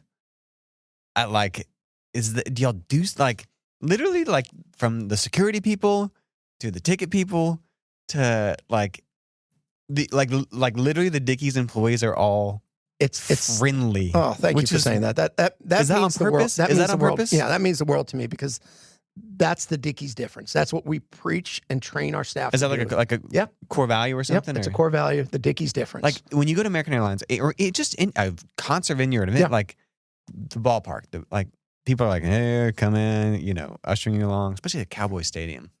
They're like, people at Dickies are like nice. They're excited to be there. It's a great group. And one of the reasons is because when we set this up, we said, we don't want any outside vendors in there, really. We want to do everything we can ourselves as much as we can. Because normally the food is an outside vendor. Food is an outside. We're a self-op food and beverage company. And one of the reasons we're a self-op is because, when I got here, I said, when I interviewed for the job, they said, well, what do you think about food and beverage? And I said, honestly, I think it's a lot of recycled crap out there. And I remember Mr. Bass kind of looked back at me like, what? I said, well, it is. I mean, it's all the same thing twice, We didn't want that. I said, if I'm going to do this and we don't need the money, meaning you don't need an Aramark to come in and give you $20 million to output your food and beverage, and then you give them a 50-year deal. Like, if we don't need the money like that, then we should do it ourselves. We should self-operate it. That way we choose the product, we choose the service, we get to control all of those things. One thing I will say is, in the work industry, I'm a bit of a control freak. Okay. So I like the control, and when I say that, it's not Matt Homan the control, it's our organization has the control, because we can control, what the customer thinks about us. And you want a great experience. Yes. Yeah. And, in Philadelphia, it was Aramark, I couldn't control anything. Mm-hmm. I'd sit there and argue with the GM of Aramark on why we're using that hot dog. Mm-hmm. And, the answer was, well, that's what corporate tells me I have to use, because corporate gets a big kickback from that hot dog. And they paid this big contract, so you can't say anything. And I can't say anything. So you guys got to elevate the food. Elevate the food was a key. Elevate the drinks. Elevate the drinks. Elevate the parking experience. Even y'all do like craft cocktails and stuff. But elevate the parking experience, though. Like, from the time you pull in to the time you leave, we want to control as much as we can that experience. Now, I can't control everything. I can't. Some people have a bad day. Some people have a bad day. But what do you do to make them nice? Like, what's the secret there? Just they're treated with respect. We hire the right people. Okay. I think it's about hiring people. We tend to be a little selective on our hiring, which is fine. Which is good. Yep. Yeah. And we want people to want to work there. Mm-hmm. And so, and we encourage them. We do some great things. We've certainly learned some things in the past year and a half of what we need to do to help employees. I mean, when we first opened the building, part-time staff, we were at about 1,300. At the low point in COVID, we got down to about 500. I need, for a major event, every time we open the building, for a sold-out concert or sold-out event, about 500 to 600 part-time staff. Wow. I mean, and so that's hard because you just have this ebb and flow. Yep. So we started doing some things during, after the pandemic, of doing incentives, treating them well, part-time parties, we do quarterly giveaways, really want it to feel like a home community. The part-timers. Yeah, the part-timers. Because it's hard to get part-timers to feel a part of it. Yes. I mean, we just went out there in the market. We just spent $180,000 marketing campaign, really just solely trying to hire part-time staff right now. Marketing to potential employees. Yes, we're doing bus routes around the city of Fort Worth. We're doing, advertising on radio stations. So you want it to be kind of a badge of honor to get to work here. Yes. That's cool. And people love it. Again, it's that Fort Worth community that's embracing it and buying into it and loving it and supporting it. And that's what makes Fort Worth different and unique. Was there any part of and you can, I'm empowering you to be honest here. Okay. Of like coming to Fort Worth from Philadelphia, of like some cultures, like I'm sure there's some things that you like the Fort Worth friendliness and stuff. Was there any parts where like this is weird? Or like no, nothing that really weirded me out. I'm trying to think if there is something. No, not that I could think of, Do you feel a part of the community now? Like you're like, okay, I'm in. Oh yeah.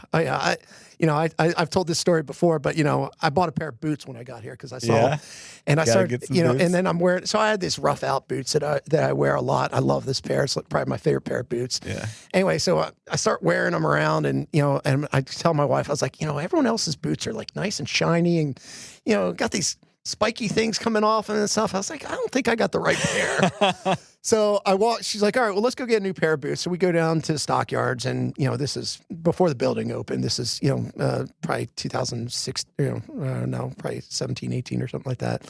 And I walk into the store, and I'm like, I'm looking for a new pair of boots. And I didn't say that. I'm sorry. I was walking in, and the guy looks at me and goes, "You ready for your second pair of boots?" And I go, "How do you know this is my first pair?" He goes, "Because you're wearing working boots with your suit, buddy. You need some nice boots." And I was like, "See, Paige, I told you that this is what they want. I told you I didn't have the right boots." That's awesome. And so then, I bought a pair of boots, and my wife looked at me and said, "You just spent more money on one pair of shoes than I ever have." And I go, "Yeah, but you got a whole closet full of shoes, so it works out." Every man needs a good hat and a good pair of boots. That's right. Yeah. That's right. I got my hat, my first good hat, 2 years ago at the rodeo, or 3 years ago. And at the rodeo. The rodeo is a crazy weird thing. Yeah, maybe. Yeah, for me, I guess. Like when I bring friends like from out of town, like I've taken friends from New York and Boston to the rodeo. They're like, "What is this?" Yes. So our first year here, I'll say that the rodeo experience to me was like, wow, like this is different, right? Like going to dinner, then going to Will Rogers, before Dickies was open, I went to all the rodeos, sitting in the president's box, with Mr. Barnes, and that was like an and you experience. sent him to the pledge. Yeah, saying the pledge, the national anthem. Yeah, you're just like, wow, it's different. This is different. It's here, like it's a blast. So my best friends from college, there's 4 or 5 of us, we're all on the text chain and stuff. And, we talk a lot. Probably haven't been together in like 15 years, but we're not all together. They're all coming to the rodeo this year. And it's same as you. It's like one's from New York, one's from Charleston, South Carolina. One lives in D.C. and one lives in North Carolina, in the mountains of North Carolina. And you're like, these children are going to get on this sheep. Yes. And hold on for dear life. And it's like, and they go, I was talking to the one, and he goes, "Oh, it's going to be great because we're such fish out of water when we see this rodeo." And I'm like, "Oh, guys, just don't embarrass me, Bull riding.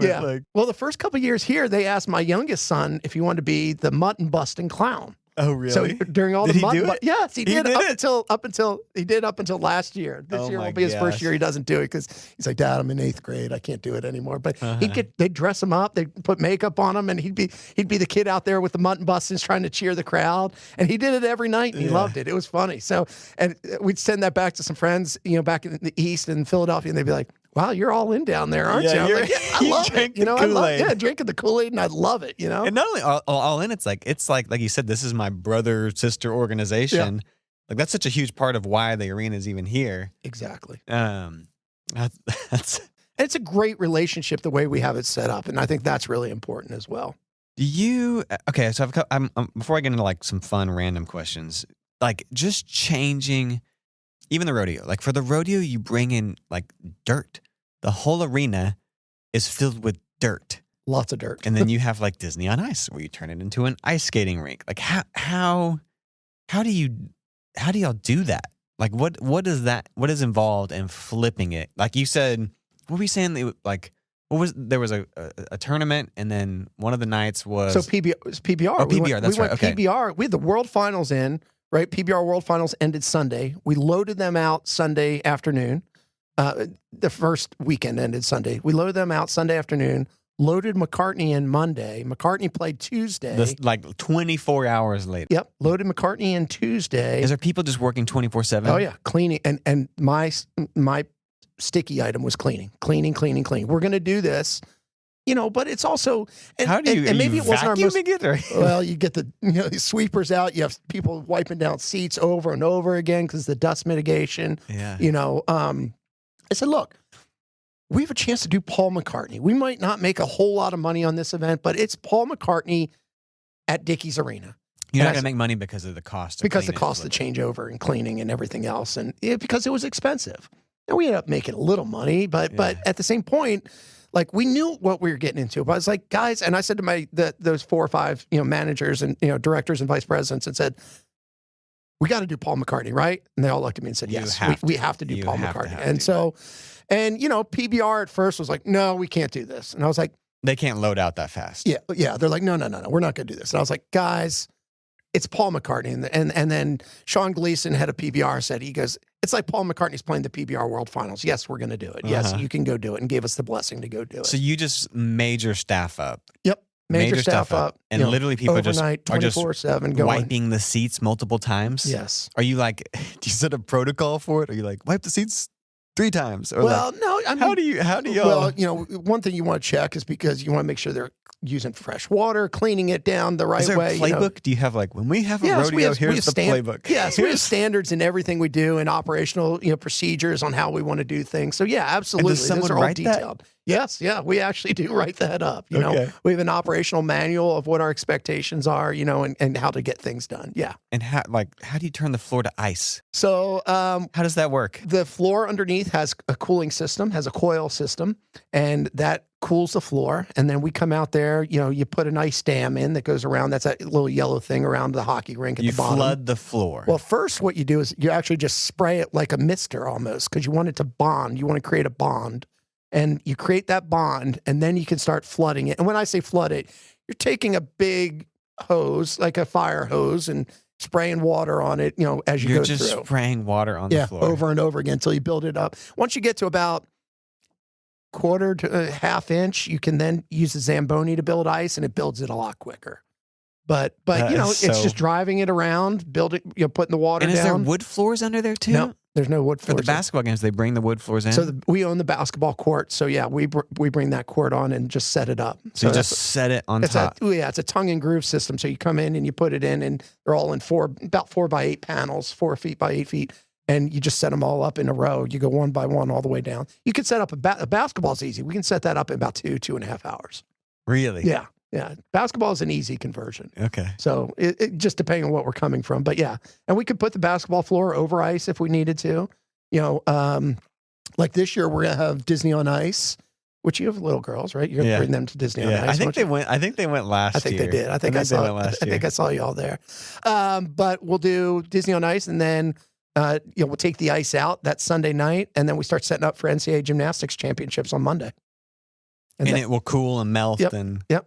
Well, actually, we have an ice pit. We can pick it up and just add the Zamboni, put it all in the ice pit. But that's the thing. Like, no one knows how to do that except for arena guys. Except for these arena guys. Yeah. They not only have to know how to do that, and then they have to know and then changing the seats. Yeah. Is it like you have to move all the seats? Oh yeah, that's a little bit more complicated and takes a little bit more time. Like when we set up for the rodeo, we start setting up for the rodeo, right around Christmas time.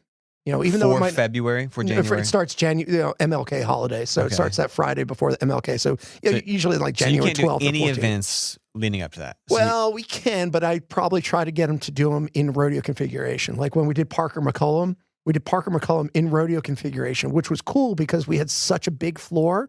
We could do a lot more people on the floor than we thought, and then you have rodeo boxes, so you could sell them as a prime seat as well. Yeah, we're going to do a conference this year on the 28th, 29th, and 30th. Which will actually be in rodeo configuration as well.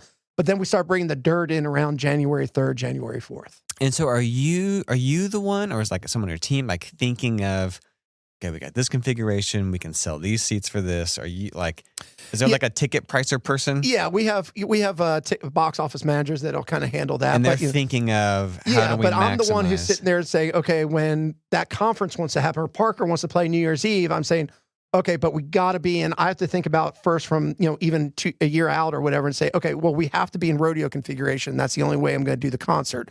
So I have to then go to you, the promoter, and say, hey, it's going to change your configuration. Here's what your seating is going to be. Here's your capacity. But this is how I have to do it. And are you the one scheduling?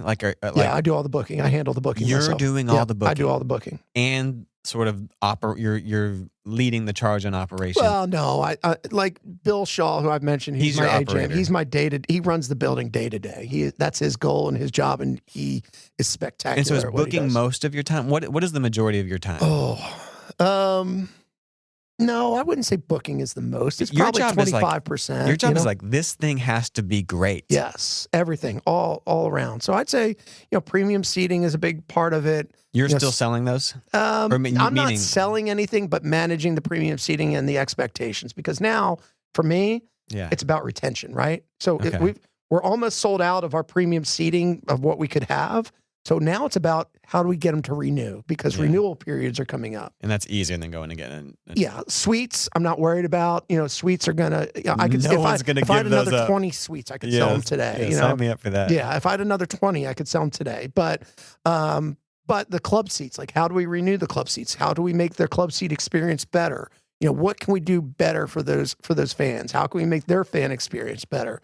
So that's a big portion of my day, and then working with all my different directors, whether it be finance and talking about, budgets. We're in a budget process right now, for next fiscal year. Whether it's my food and beverage director talking about product and where we go and what we're looking for, what our product mix is going to be, what our expected per caps is. We're going to take merchandise sales in-house. We've been using an outsourced company, okay. So we're going to start in-house selling that now. And some of that was a little slower due to the pandemic and due to staffing, but now we're at a point where we're growing that. You're tweaking, you're dialing. Yeah, we're starting to get dialed in a little bit more. A year ago, I was probably using, if I said we had 500 people there for a given event, a year ago, we were probably using half of that it was outsourced to outside temps. I want to get that down to less than 10%, and so now we're probably 25 to 30%. But you wouldn't know it because we put those people in positions, because I don't want that to be the guest interaction. So we put those people in positions where we try to make our staff the ones that are interacting with the guests. Yeah, you can control it. How much does I know that you probably have, I'm assuming you're going to be able to rattle this off quickly. How much does a sellout generate? I know it depends on the configuration and the type of ticket, but well, it really depends on the artist and what they want to charge as pricing, right? Okay. And the guarantee, what the guarantee is, because that's what people don't realize is that, yes, the George Strait tickets are very expensive, right?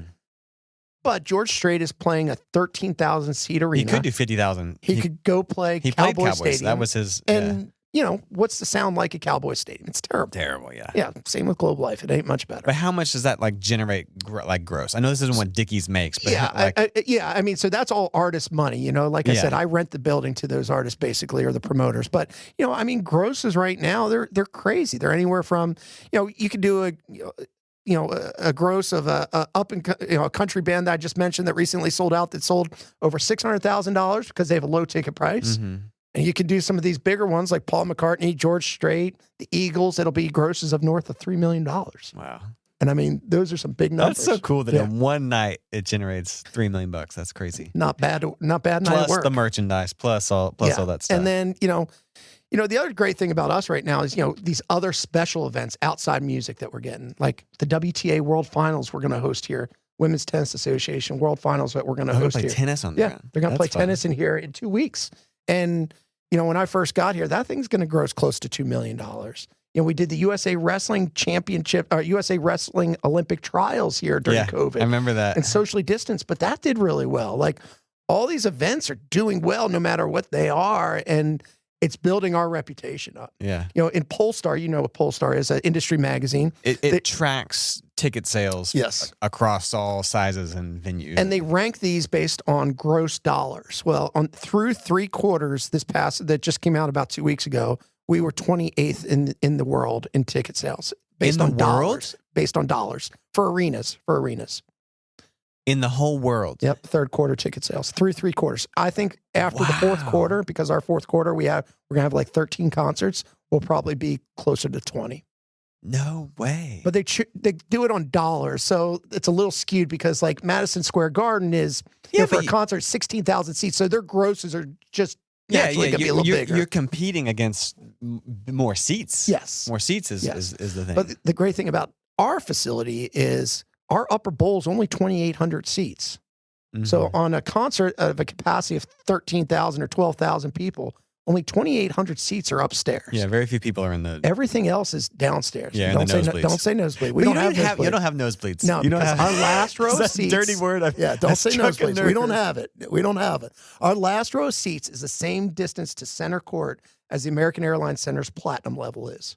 So what they sell is their best seats in the house is our last row seating in the arena. Wow. So what do you call them? The upper bowl? Yeah, the gallery. We call it gallery. Okay. Yeah, the gallery is the proper term for that. We don't have nosebleed. That's fascinating. That the platinum seats are the equivalent of our gallery seats. Yeah. Yeah. That makes sense. But for an artist, they can have higher price seats downstairs and they can grow the gross a little bit better than they can versus some of those other big arenas that have 2 or 3 or 4 levels. Is there anything from like a marketing perspective or a strategy perspective or like you're getting all these crazy numbers, you're selling stuff out, people are like, is it simply this is a new market, no everyone's neglected and people are hungry for it, or did y'all do anything strategically? You made this beautiful space people want to come to, but is there anything like y'all have done that you're like, this really worked and has paid off, that you can take credit for, but your team and organization can take credit for? One of the things that when I came in, I was like, and I get asked this question. You probably get asked this question a lot. Like when you're touring, do you go hang with the artists? I'm like, no, because look, these guys are on tour a lot of times 30, 40 nights out of the year or on a 40-city run or something like that for like 80 days or who knows.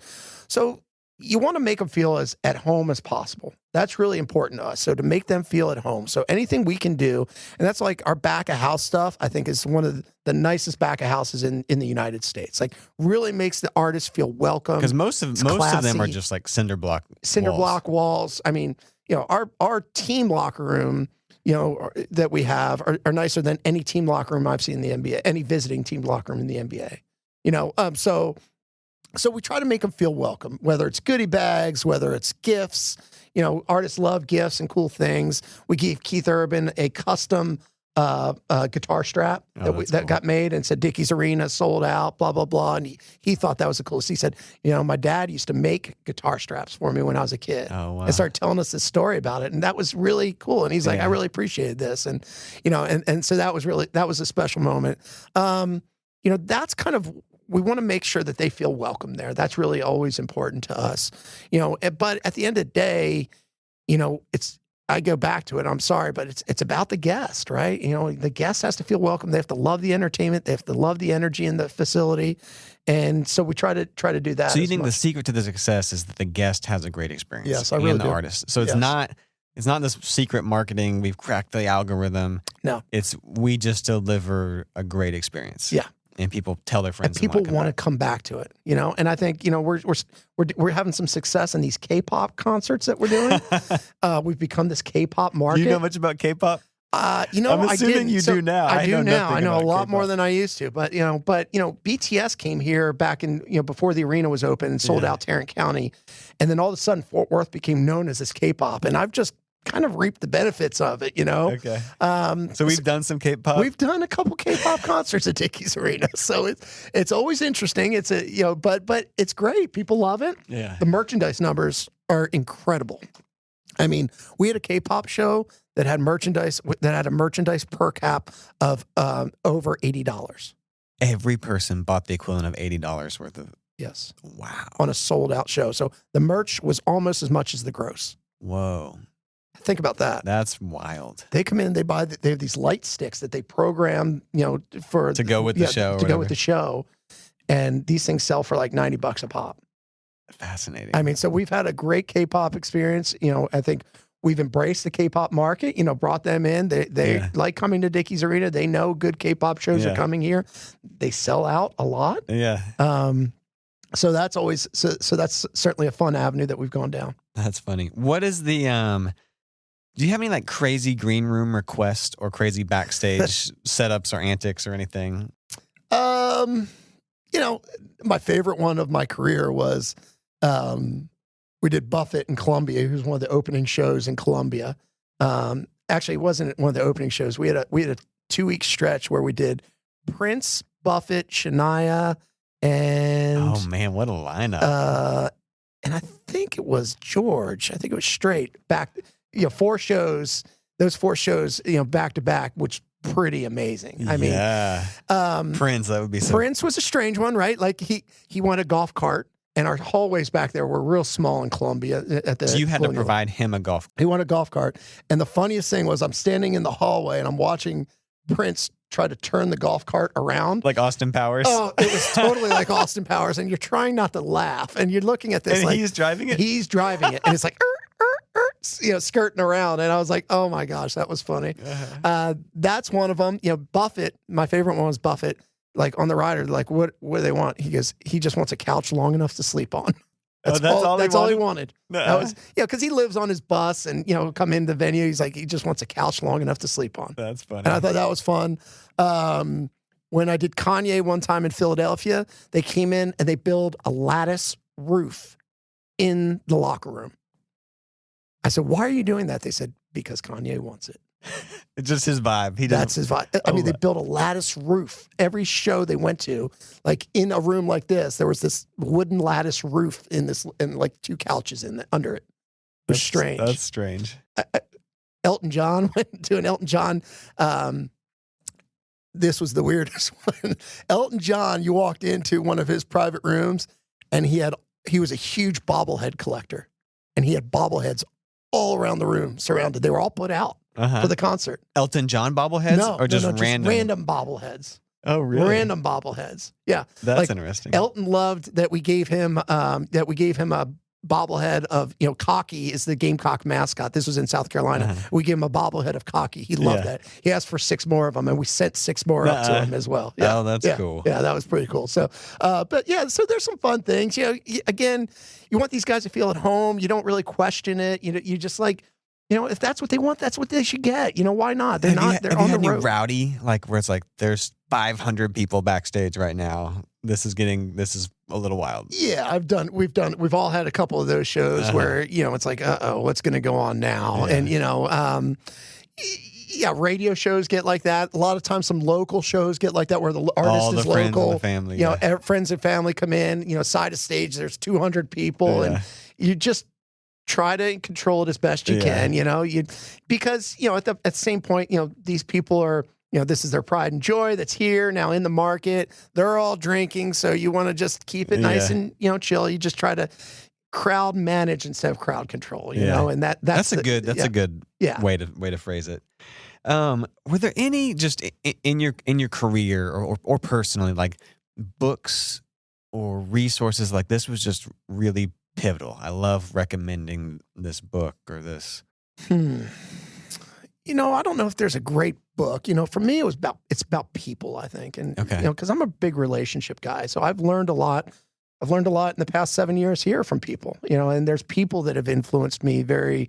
Like mentors and just people that kind of. Mentors, and then just people that you pick up on that you start meeting and that you want to be around, right? Yeah. And that just, teach you something and make you better at what you're doing, whether it's personally or professionally. Are there a couple that come to mind? Well, obviously, Mr. Bass was something that relationship is something that I value very much. Locally, was there a specific like lesson or concept or ideology that he? I think it was that attention to detail was something that really I stayed focused on, and that to take my, from Philadelphia, I'm from the Northeast. I tend to rush things a lot. Even when I'm speaking, probably here, I'm probably speaking very fast, right? Yeah. And I try to do things fast and move on to the next task, right? Like complete that task, move on. And I think what he's taught me is really to take my time, analyze it, make sure you're making the proper decision for all the right reasons, think it through versus just reacting and going. And probably early in my career, I was probably a lot more reaction and go. And now I try to understand things look at both sides of things, look at the benefit and the negative, and then make decisions off that. I think that's one of the things that, I've definitely learned from him, which has been great. There's a woman on our board. Her name is Lily Biggins. I don't know if you're familiar with her. She'd be a great asset for this podcast. She's got a great story. But she is on our board, and she fascinates me every time I meet her. What does she do, or what? Lily was on the board of DFW. She worked for Texas Health, started as basically a janitor and worked her way up to a management level, a high management level at Texas Health. She's now retired. Okay. And she is an amazing woman. And I was with her even yesterday. And I was with her once last week. And I was just like, every time I talk to her, like she brings something up that makes me think of something different that I didn't think of before, one. And her wealth of knowledge and history that she has just amazes me.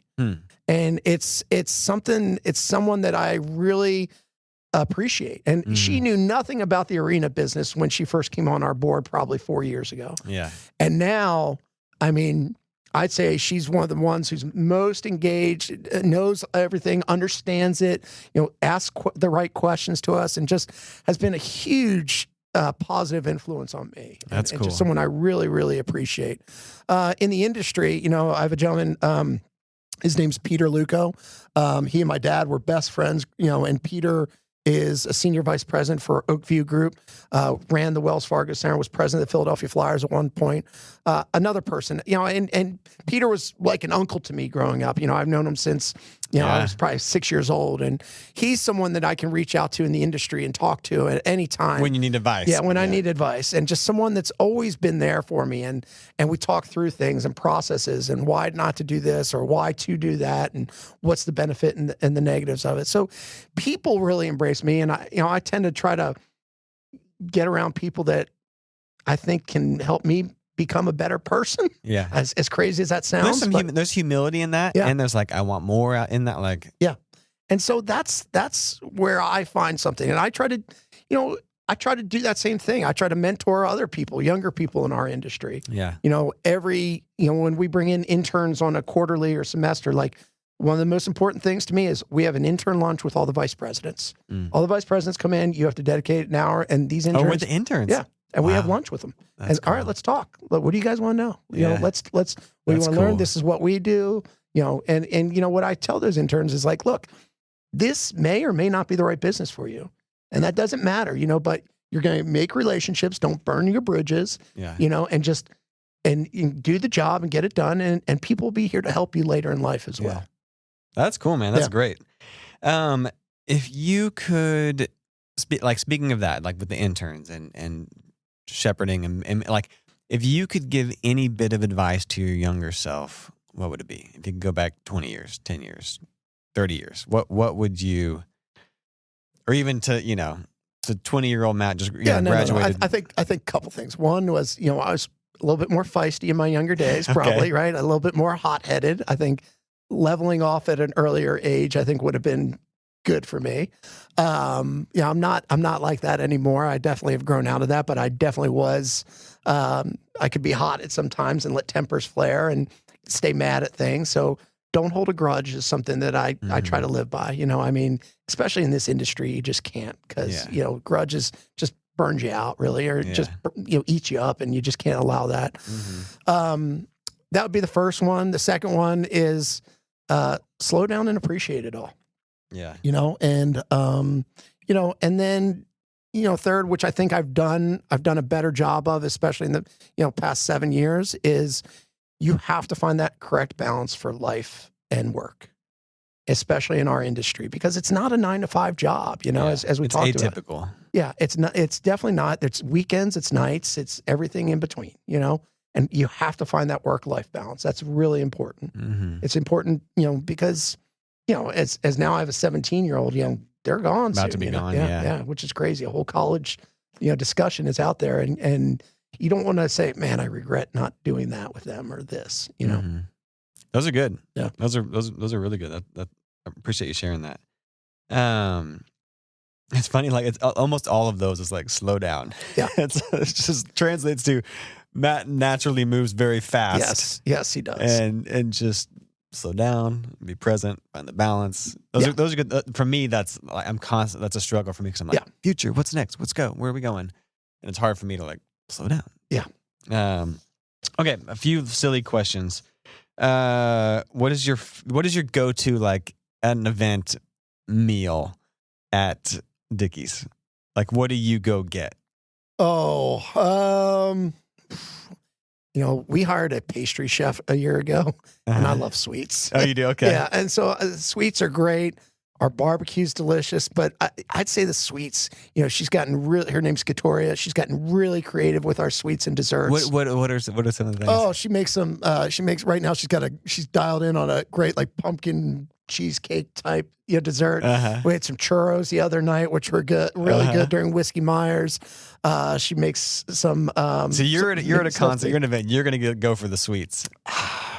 Yeah, I tend to lean towards the sweets. Okay. I mean, our barbecue is other than that, I'd say our barbecue is and great. y'all smoke it like we real deal. all in house. I mean, we have 2 huge smokers we put out on the plaza. That's cool. And put out there and do our own, in-house. And what's your go-to like from the barbecue? Sausage. I think the jalapeno sausage is really good. I've had I think they do a great job with that. So that's really good. Favorite seat or position to watch a show or an event? Are you like front row? Or are you like on the floor? Are you in the suite? Are you on the side? I tend to stay on the suite level, but I always, for every show, I go down, stand stage left or right for probably whatever artist and their song that I kind of like the best. Yeah, I'll the hits. I'll go watch stage left, and stand there. And what would like the number, like the section? Right in front of 104. 104. Yeah. So I'm gonna look right on the stage. So everyone says, back, want to look directly at it, like by the soundboard. I'm that guy. I like being right on the side of the stage looking down, Yeah. I remember, growing up, it was sections R, S, and T at the Spectrum, right? My first concert I ever saw was Springsteen at the Spectrum. Gosh, I bet that was great. Back in '83. Oh, Springsteen in '83 in Philly, I bet. Born in the USA tour. Epic. Yes. And this is when speakers were stacked, right? They didn't hang anything. Everything was stacked and just right next to the bass, and you're sitting there with Bruce and just like, this is amazing. That's cool. But I like those side sections looking to the side of the stage. I think those are my favorite there. Favorite meal in Fort Worth? Where do you like to go out? I think the pork chop at Tavern is probably one of the best pork chops I've ever had. Yeah, that's great. Yeah. And it's beautiful since they redid. Oh yeah, I love the redo, but I love the Fort Worth restaurants. Some great places around here, but the pork chop at Tavern is your meal. I mean, when my wife and kids go up to New Jersey for a couple weeks, during the summer, and I'm at that restaurant eating that pork chop at least once a week. Yeah. That's probably my go-to favorite. I love it. Yeah. I love it. What's your go-to drink at Dickies? Water. Water. Yeah, water at Dickies. Afterwards, probably a ranch water. A ranch water? Yeah. Afterwards, probably a ranch water. But yeah, water is the go-to. Okay. Iced tea. I'm an iced tea freak too. You are. That's my kind of afternoon juice. I go upstairs. I have my routine that right before doors open, I go up to the Avion Club, go in and get an iced tea, walk around with my iced tea, and that's kind of my vice until But I drink try to drink a lot of water and you make sure that because we're moving around a lot too. Yeah, and you're working. Yes. You're every now and then you get to hang with someone and you have a cocktail with them, and that's fun. But most 99% of the time it's water or an iced tea. But yeah. Oh, that's fun. Okay, last question. What is the word or the term legacy mean to you? Like what do you want your legacy to be, or what does that mean to you, or what as you've settled down a little bit, what does that look like for you?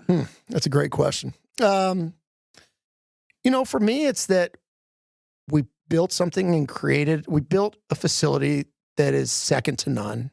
And I think we all know that, right? As far as arenas go, at least. And then to me, what we've built with the market, that's the legacy. That we were able to come in here, prove that it was an independent market. It wasn't Dallas. Nobody had ever done that before. No. That to me is the legacy right there, is what we've done. And the way that we've done it all, and the way that we've done it both locally, and nationally, building the brand, building the premium seating, that's the legacy to me. the advertising, that you don't walk in and see billboards everywhere, that it's clean and it's profitable. Yeah. And I want to see this building turn a good profit so we can be there to help with a great project like, the auditorium or something like that in the future years. I think Fort Worth is, we all know Fort Worth, is growing and growing, and it's doing some great things. And I think it's just going to continue. I mean, the city's got, the great thing about this city is that public-private partnership that's out there and how it works, whether it be the zoo, the museums, the stock show, Dickies Arena. It's just so under talked about here. Yeah. And I think I was a part of that legacy of building what Dickies Arena will be in 20 years. And I feel like that is something that's that I could never do anywhere else ever again. And that is legacy. I mean, that's changed the culture of the city, and it's going to last for a really, really, really, really long time. Yeah. So that's cool, man. This is great. I appreciate you joining me. Thank you so much. I enjoyed it. I loved it. It was fun. Well, thanks, Matt. Thank you. Congratulations, you made it all the way to the end. Thank you so much for listening to this week's episode of Stories with Soul. If you enjoyed the interview and like what you heard, please help us out and share, subscribe, and like anywhere you listen to podcasts. When you share and subscribe, it is insanely helpful and allows us to keep producing new episodes. You can always join us directly in the studio by watching the video version on our website, 6thAveStorytelling.com. Stories with Soul is brought to you by 6th Ave Storytelling, an organic marketing company building standout brands on the foundation of story. You're obsessed with your business, and we want to make the world obsessed with it too. Thanks for listening.